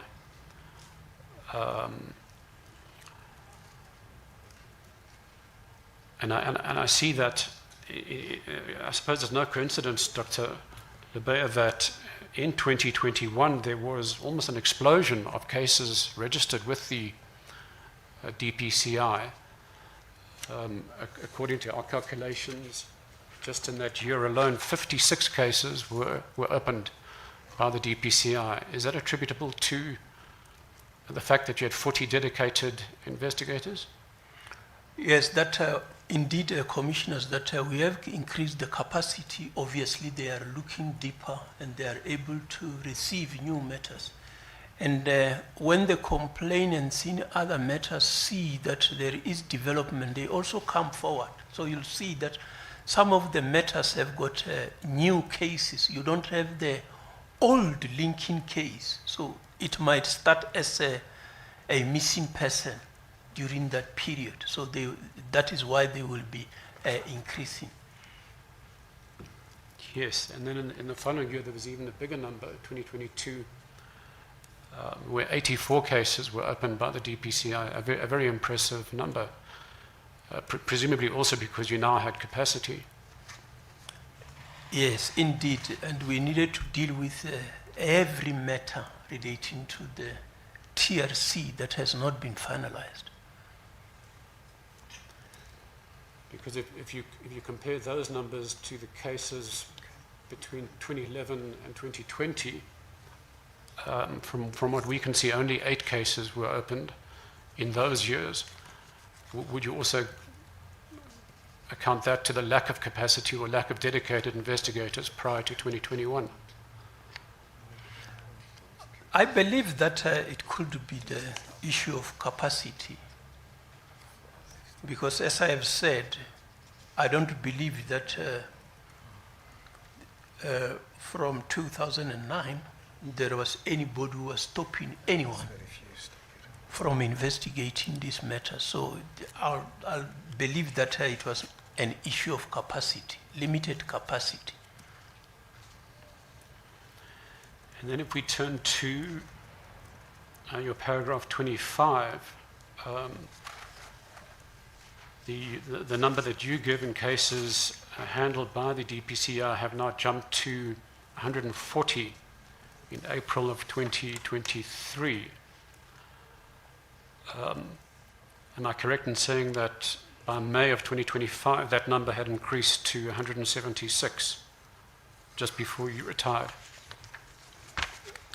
Just remind me of the paragraph. It's paragraph 25, last line. Okay. Yeah, the commissioners, the number obviously in paragraph 25 speaks to 2023 is before I was still in service, and the number has indeed increased to 140, so they were increasing. I just recalled something that when the question was asked about Vrietenberg, I need to be mentioning that part of the investigation that Vrietenberg has dealt with was the Buremach case. If he has been able to deal with the Buremach case, I think that he could have dealt with any other case. So the cases of the Buremach were dealt with by Vrietenberg. So I had the confidence that he can deal with the investigation impartially, but obviously the relationship need to be maintained so that people do not doubt that we can't trust this one. But the officer himself, I think that if you look at that case, we can safely say that he could deal with any other case. So I just thought that maybe I need to hint that, commissioners. Thank you. Then if we can turn to the extract that you have put into your statement at paragraph, or from several extracts from paragraph 26 onwards, you refer to the Rule 3.3 notice.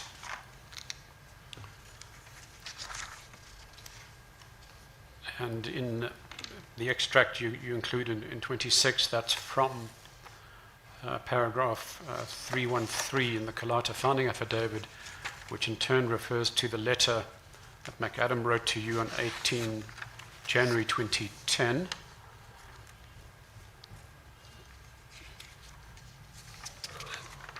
And then you make reference to the fact that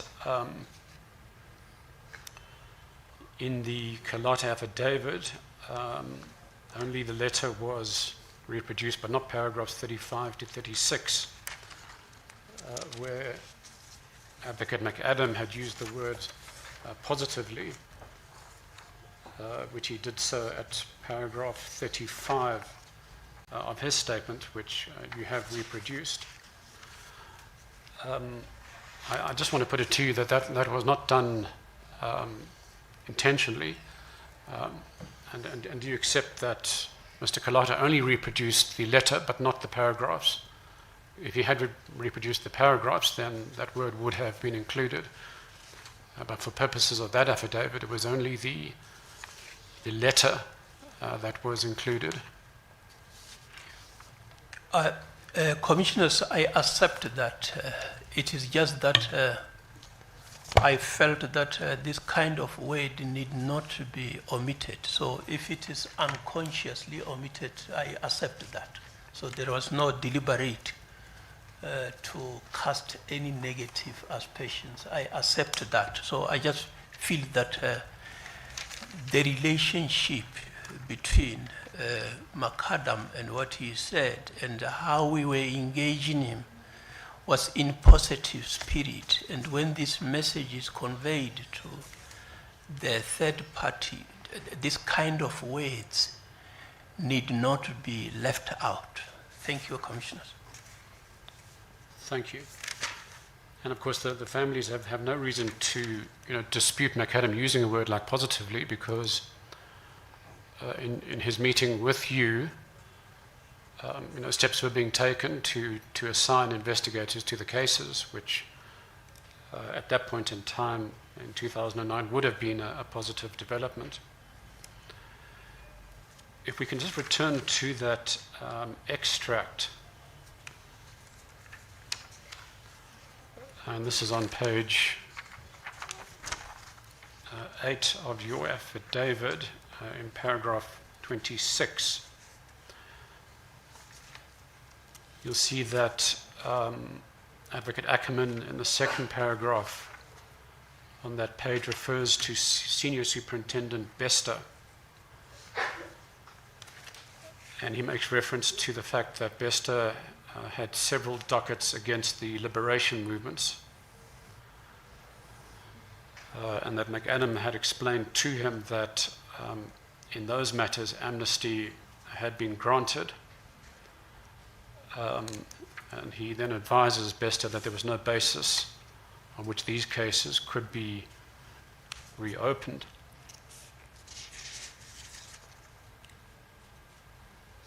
And if I can then just refer, and you probably don't have it, but to the next paragraph in the Kalata affidavit at 314, where the following is stated.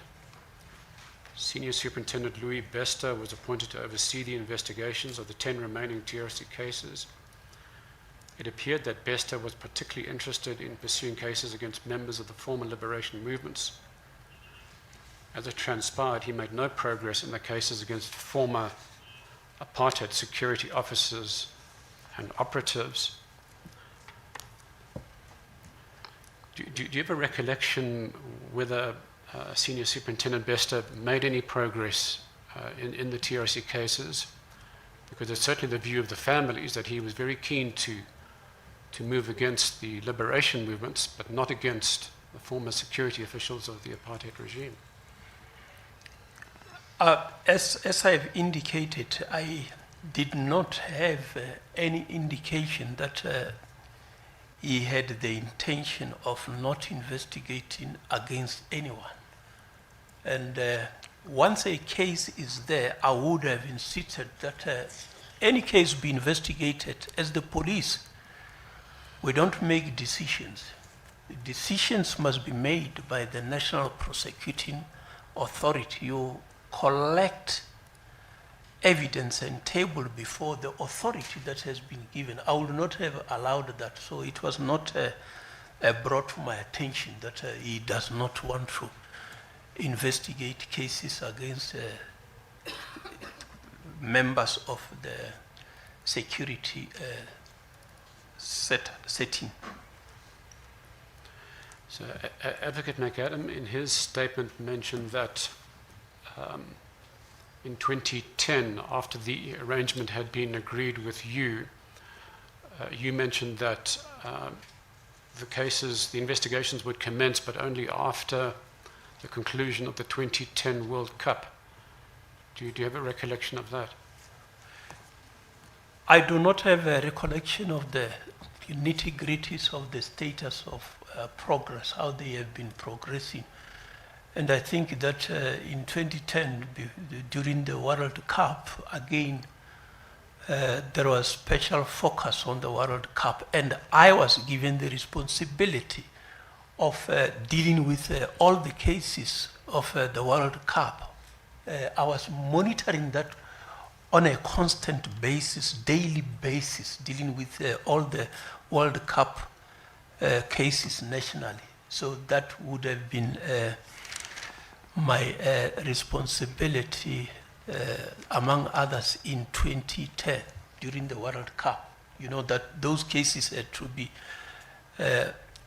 submitted at court immediately. They didn't have to go through the normal court roles where you have to postpone for a month and the like, because some of the people were visitors, they were to leave, and those matters had to be finalized. So I do not know about the nitty-gritties of the progress of the cases. The component head may have been aware of how the cases were developing. Thank you. Now, we understand from your earlier evidence that your involvement with the TRC cases came to an end, I believe, in February of 2011. So quite shortly after you had arranged investigators for those cases. And the Commission is aware that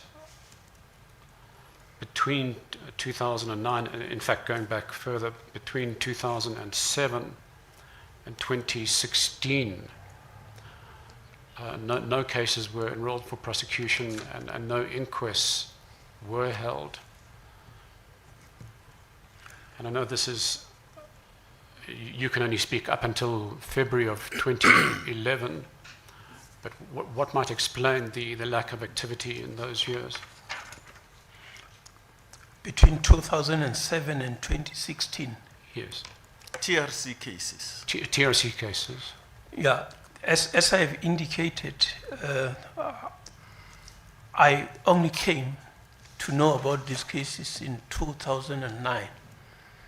2007, I wouldn't be knowing because I believe by that time, the CATS, Crimes Against the State, was resorting under the serious and violent crime, which was a component of its own, not the organized crime component within the detective service. So I was not responsible for that. It's only in 2009 when the Hawks had to take the responsibility of serious and violent crime into the organized crime. I was out of the DPCI, as I've indicated, and by 2016 I was out of the organization. I wouldn't know how they have been coordinating and directing the investigation. It's only when I came back that I can account for this is what I have done after my return. Thank you. No further questions, Chairperson. Thank you, Mr. Vani. Mr. Semenya. Chair, thank you. Mr. Nalani will put such questions. Yes, Mr. Nalane. Thank you, Commissioner. Dr. Libya, this afternoon, I almost said good morning. Well, good afternoon, Commissioners. Yes. Dr. Libya, we have listened to evidence from various witnesses, and you are aware about the duties that this commission must do, and thank you for having enlightened us about some of the events. It seems to us that there are various time periods which the TRC matters can be divided into. Some, as you say, you'd have been involved in the processes, some you would not have been. But of course, you are here to help us with your vast knowledge of policing from when you literally grew in the police, as it looks like it. You joined at an early age and you moved on the ranks. So your experience will, of course, help in elucidating some of the events and issues that the Commission has to deal with. As we understand it, there are at least maybe 2 time periods which would be from 2003, when the TRC concluded its work, and the recommendation was those who do not apply for amnesty must be pursued. I'm sure you are aware of that. And one of the major events was the statement made by former President Mbeki when he received final report. You nodded your head, Dr. The question was, you are aware of that, and then you nodded. Your answer is? I agree, Commissioners. Okay. Okay. And one of the events that we know as a matter of history is that the president then, President Mbeki, received the final report of the TRC and made a major announcement in Parliament. You are aware of that? I'm not aware of those nitty-gritties. But I think what the president would have said is, we have now received the TRC report. We have gone through a process as a nation to try and heal the past, and we must not look forward. But what he said is, now that an opportunity has been given to people to come forward and they didn't, those who didn't come forward must be prosecuted. Are you aware of that? I generally know that people who did not apply were to be prosecuted, but I don't know the nitty-gritties of the announcement per se. And what we would know as well is that when the National Prosecutions Authority was started, 1998 thereabouts, the first national director was Advocate Bulelani Ngcuka. That's a matter of fact. We know that. Just repeat that. Bulelani Ngcuka was the first national director of public prosecutions. I agree. Yes. And as we have learned from some of the evidence is that the president then decided that TRC cases must be classified as priority crimes. I'm not aware of those arrangements. I was not operating at that level, at that stage. Yeah. But you came in later in about 2008, 2009, or 2018 thereabouts, back into the DPCI. When it was established in 2009, yes. And one of the functions the DPCI then had to do was to investigate this case, the TRC cases. That's correct. And then there would have been a handover of sorts, because as we understand from 2003 until the DPCI was responsible, the DSO would have been responsible. Yeah, there were cases that were handled by the DSO, which were handed over, were incorporated into the DPCI matters. And what we've learned is that Advocate Makadam, with whom you met, was also involved in a unit called PCLU, which had its function to investigate TRC cases, amongst others. I know about the PCLU in the NPA.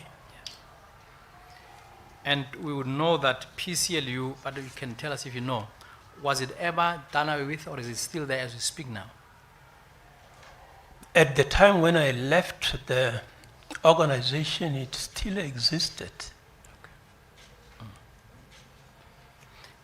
And when you were involved with the DPCI, are you aware what the function of the NPA in the investigation of TRC cases was?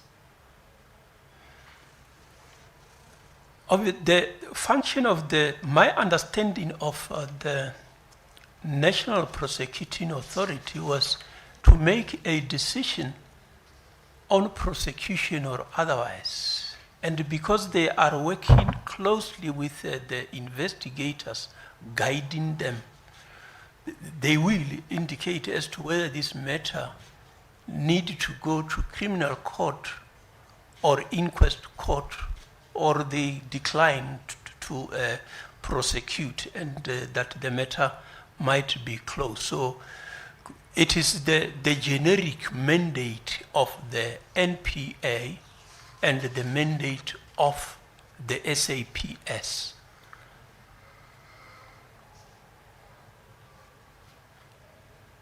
And we have known, I think Mr. Van der have told you so as well, the statistics from the time 2003 until at least when the DPCI started investigating the matters, the record of successful prosecutions is very low. Are you aware of that? I am aware that the prosecution were very low if they existed, but obviously I can account from the time that I had the information on hand, starting from 10. Before this, the 10 cases, I don't know what has been the development before, which stopped to 2003 to 2009. So I can only speak really from 2009.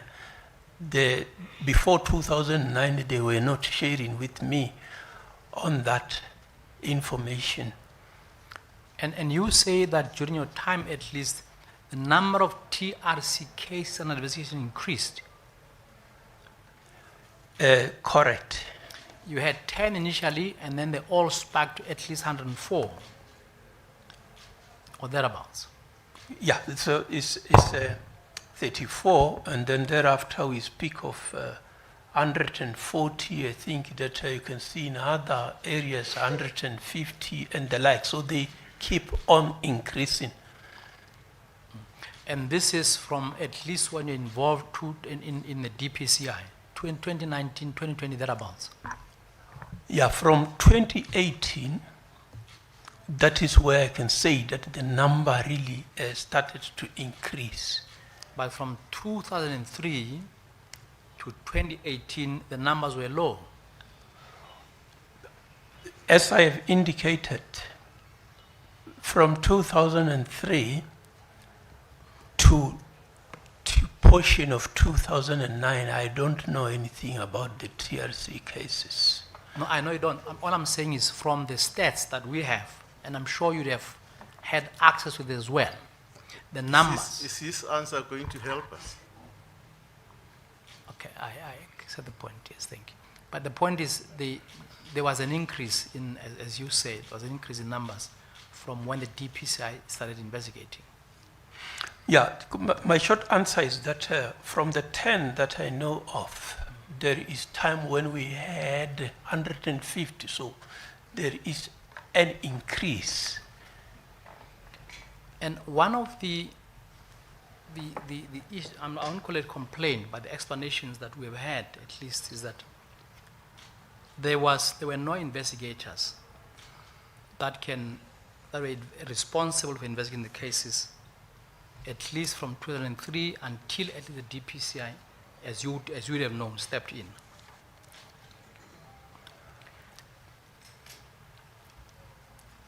Yeah, as I've indicated, when I became aware, with the 12 investigators that were there and the need to increase, the capacity of the DPCI was limited. And I've indicated now and then that the DPCI need to be capacitated. And I think that it affects all the environment within the DPCI. It was not only in the serious organized crime. Other environments too had the same challenge of capacity. So operating with half of what you are supposed to be having will affect productivity across the DPCI. So the personnel capacity has been a challenge. And I'm not sure if you can be able to help, because you now are head DPCI, you are able to increase or ask for a budget, you are able to hire more people, and you all work in government in the same way as the period when the DSO was there investigating the cases. I'm not sure if you can able to assist. What would explain you are able to increase the budgets, hire more people, but in other era that was not possible, or it didn't happen? I do not know what are the activities that those who were managing were doing. As the national head of the DPCI, you are not on your own able to increase the budget and increase the capacity. What you are doing is you ask, you indicate, we conducted a work study and say that this is the capacity that is needed to be able to cope with the work. Can decision makers increase the budget so that we can get the necessary resources? That is where what you can do. So yes, I can say that it is fortunate that during my period, to a certain extent, the necessary budget was given, but not really to be able to deal with the challenges as a whole in the DPCI, because then the capacity increases to 51%, it goes to 52, and then it goes down again. So the capacity is a challenge that there is a need for constant people who are having powers to decide to constantly ensure that the capacity is enhanced. And if that is done, I think that the DPCI can be elevated to similar structures in other countries. But you had to motivate. You have to motivate, and then they must go and debate in parliament where budget is decided upon.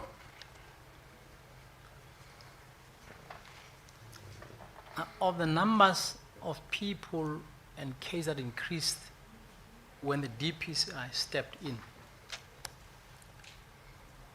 were you able to tell, let me paraphrase this question the following. Part of the mandate, the TRC said those who did not apply for amnesty should be, or fail to obtain, must be prosecuted. Are you able, if you can't, it's fine, but just your comments, are we able to tell of the... Not only must be prosecuted, must be investigated, which is more in line with what his mandate was. Yes. Investigated and prosecuted. Yes. Thank you, Commissioner. Are we able somehow to tell that the numbers in increments, do they come from those who did not apply or failed to obtain amnesty? I think that the operators will be in a better position, because as I indicated, some of the cases you'll see that it comes as an inquiry when the members of the family feel that, but even our relative so-and-so disappeared during that period, so they can't say, no, you can't come and report because it doesn't appear in the list. So the investigators who compile those will be able to say, what was the origin of this specific case? Did it emanate from the list of TRC, or the members of the family have raised this concern? Thank you, Commissioners.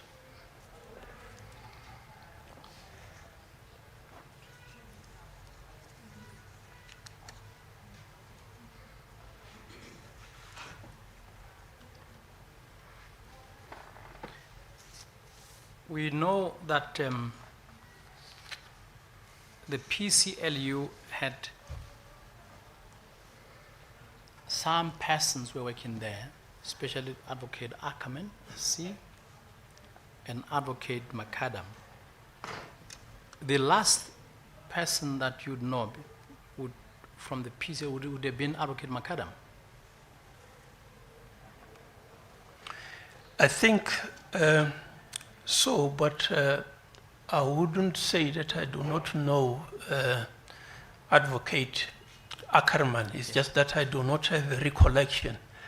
And then obviously the engagement will not be that constant because of the hierarchy in the NPA. The position that I was holding, I was to engage the National Director of Public Prosecution, and he have got she have got layers below, and then I have got layers below. You'll find that person in charge of PCLU will be engaging more often with the brigadier in the crimes against the state.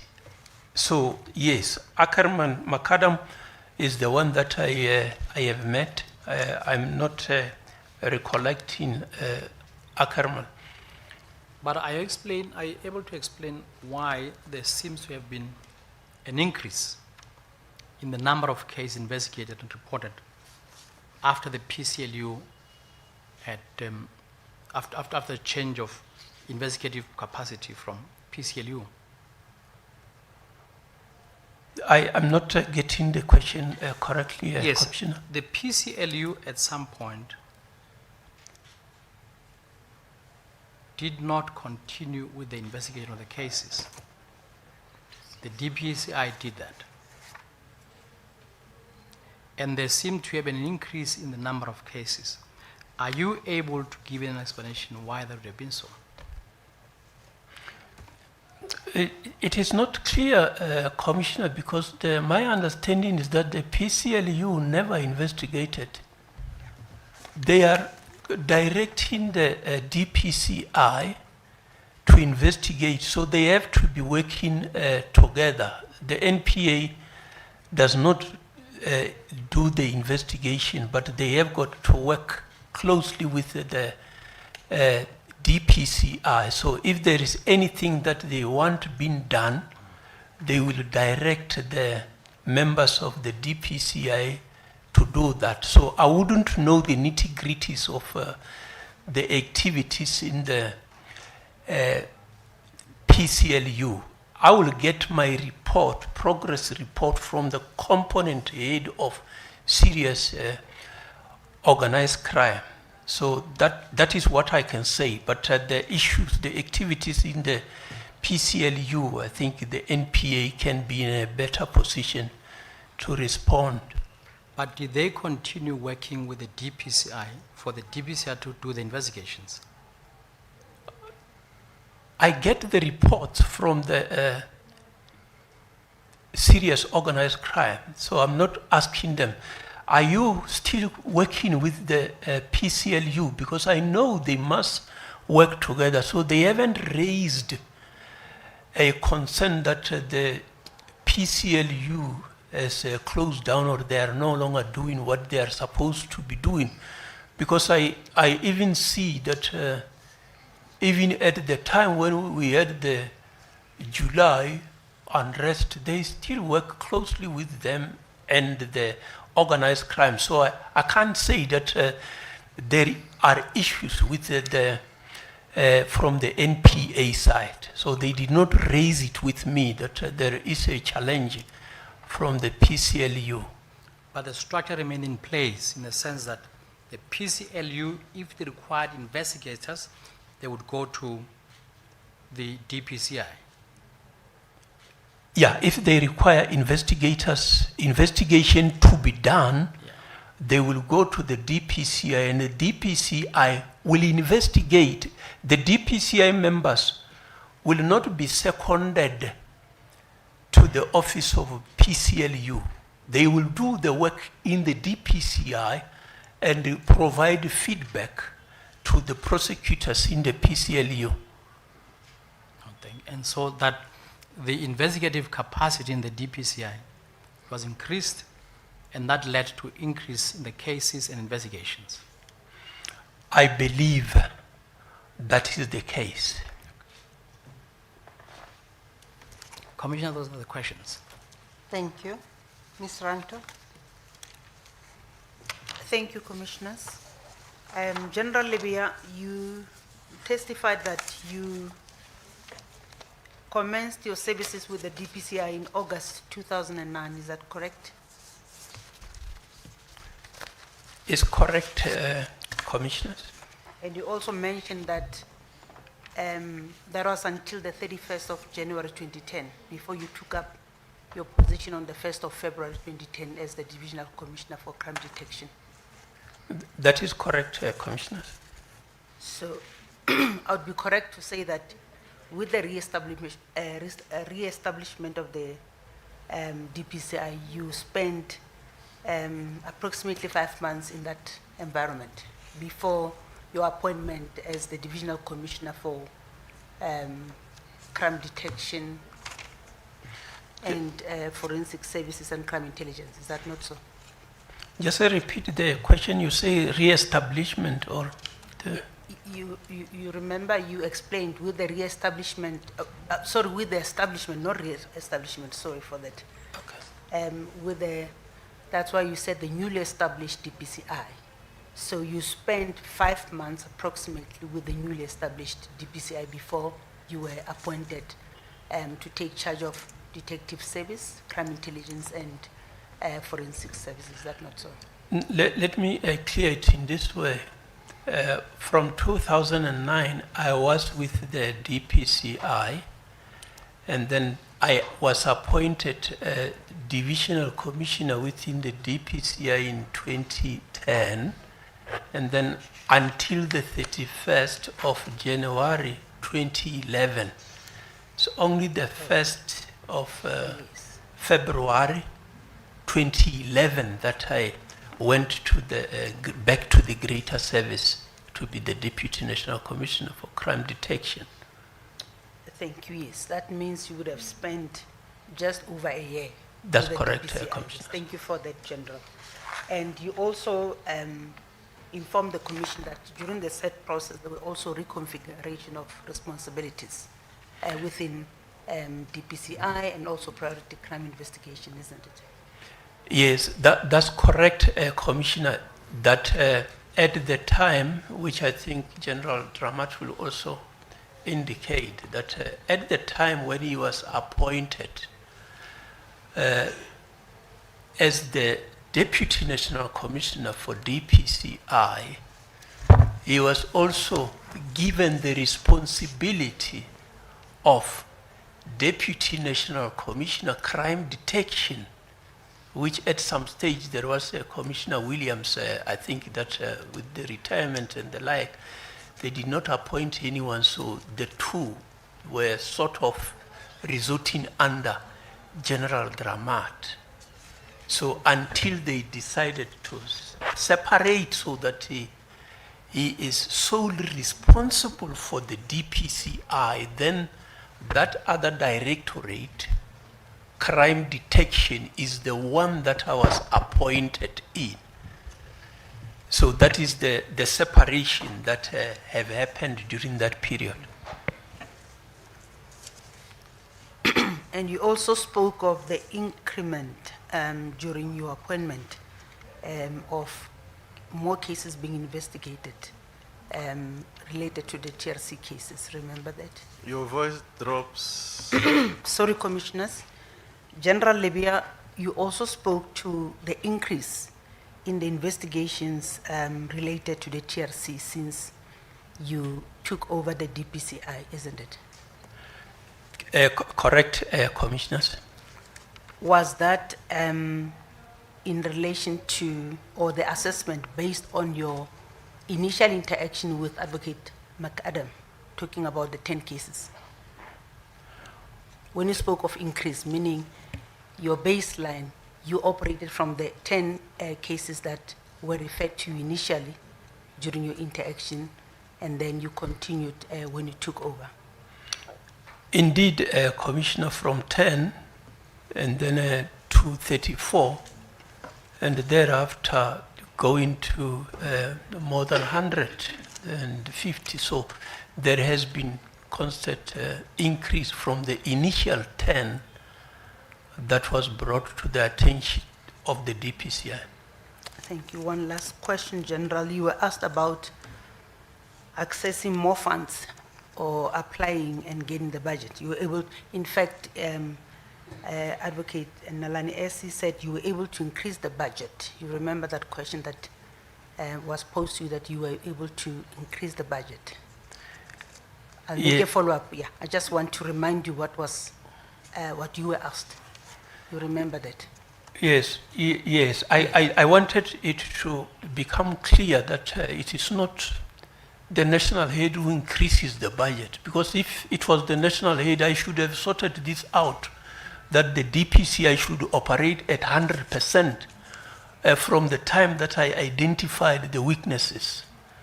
But you request that this is the position that we are having. We would like to operate at 100%. You draw the plans that if I have these funds, by this time, I shall have filled the capacity to operate at 100%.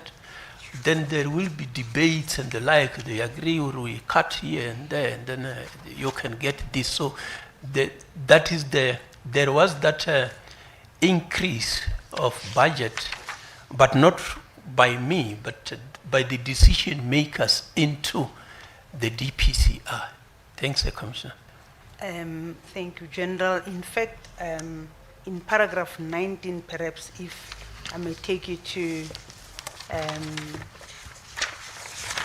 the second portion of it on page 1701 of your affidavit.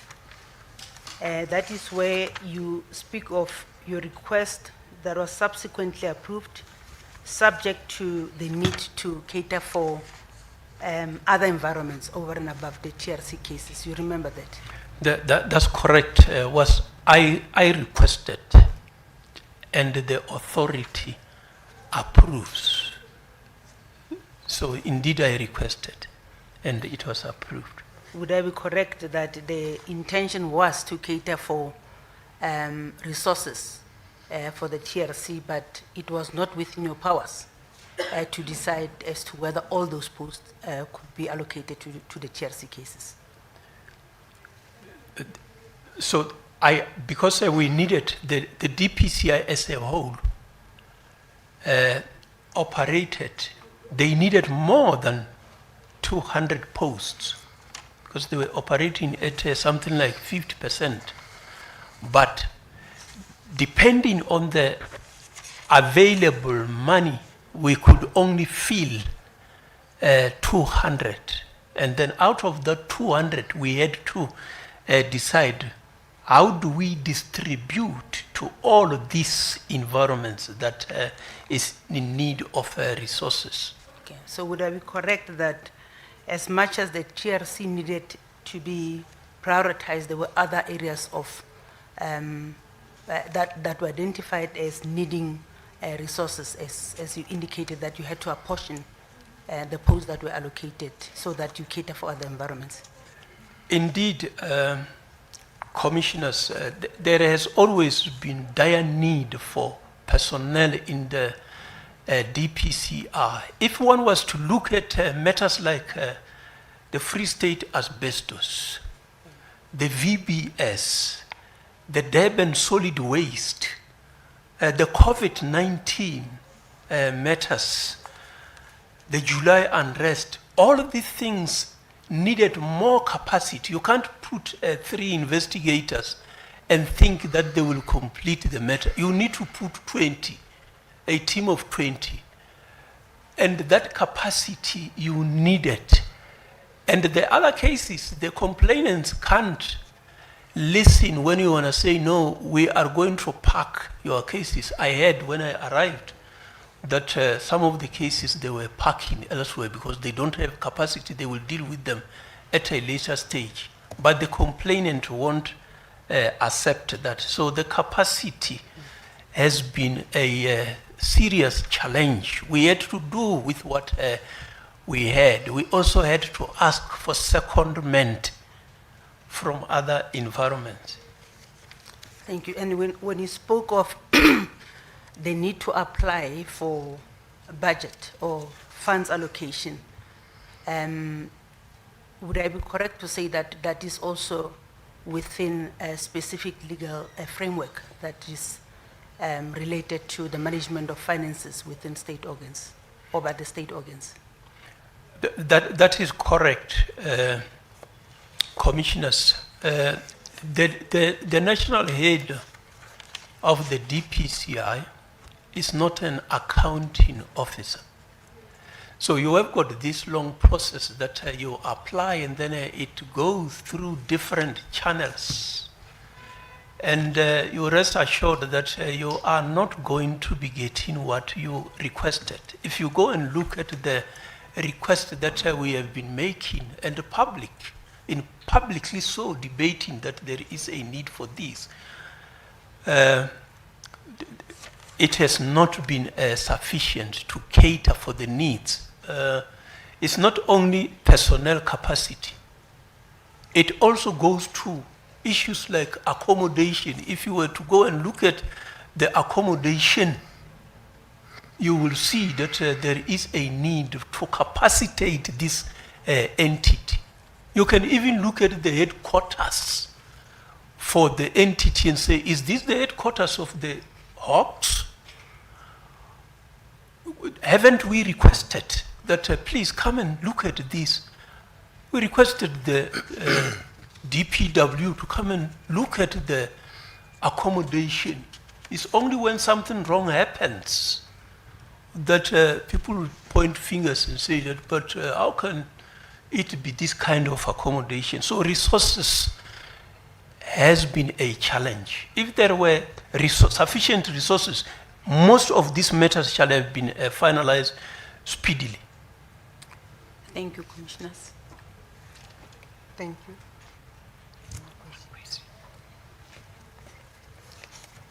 Thank you. Dr. Lebea, I just want to focus for a bit on McAdam from the PCLU. He had a meeting with you around about 26 November 2009, and you've pointed out in your affidavit, paragraph 27,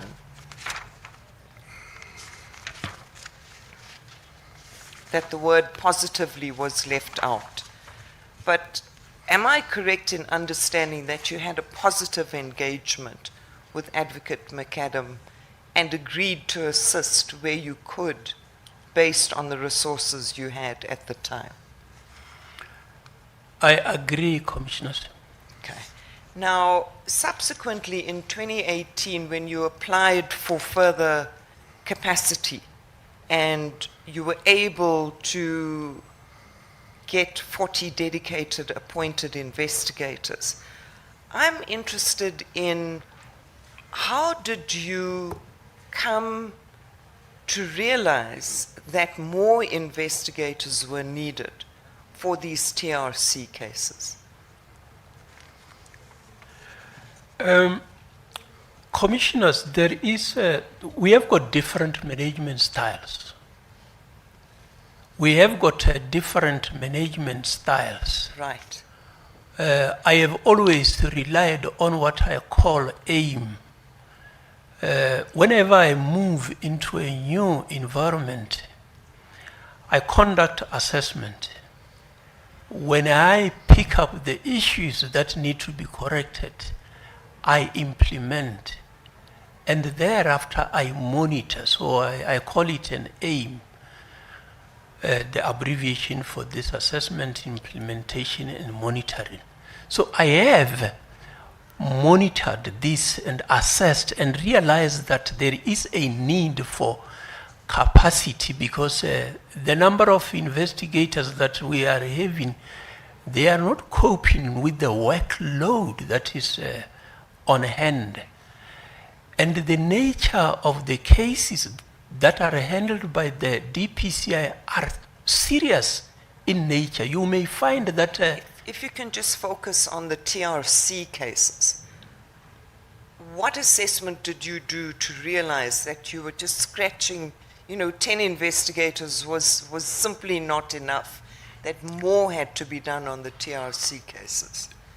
When the initial 10 cases were brought, from that original moment I said to myself, is this the only cases that will emanate from the TRC? And I think it triggered an inquisitive mind from that time. When I came back in 2018, asking now to be provided with a report, I get 34. I still ask more questions. Is this all? And I think that inclusive of the inquiries that I will engage, those who are presenting, I realize that possibilities that there are more cases that still need attention. And it's only when you have got the resources that you can dig deeper. Did you engage with the PCLU at all when you conducted this assessment? As I've indicated, the PCLU, I shall have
engage Macadam at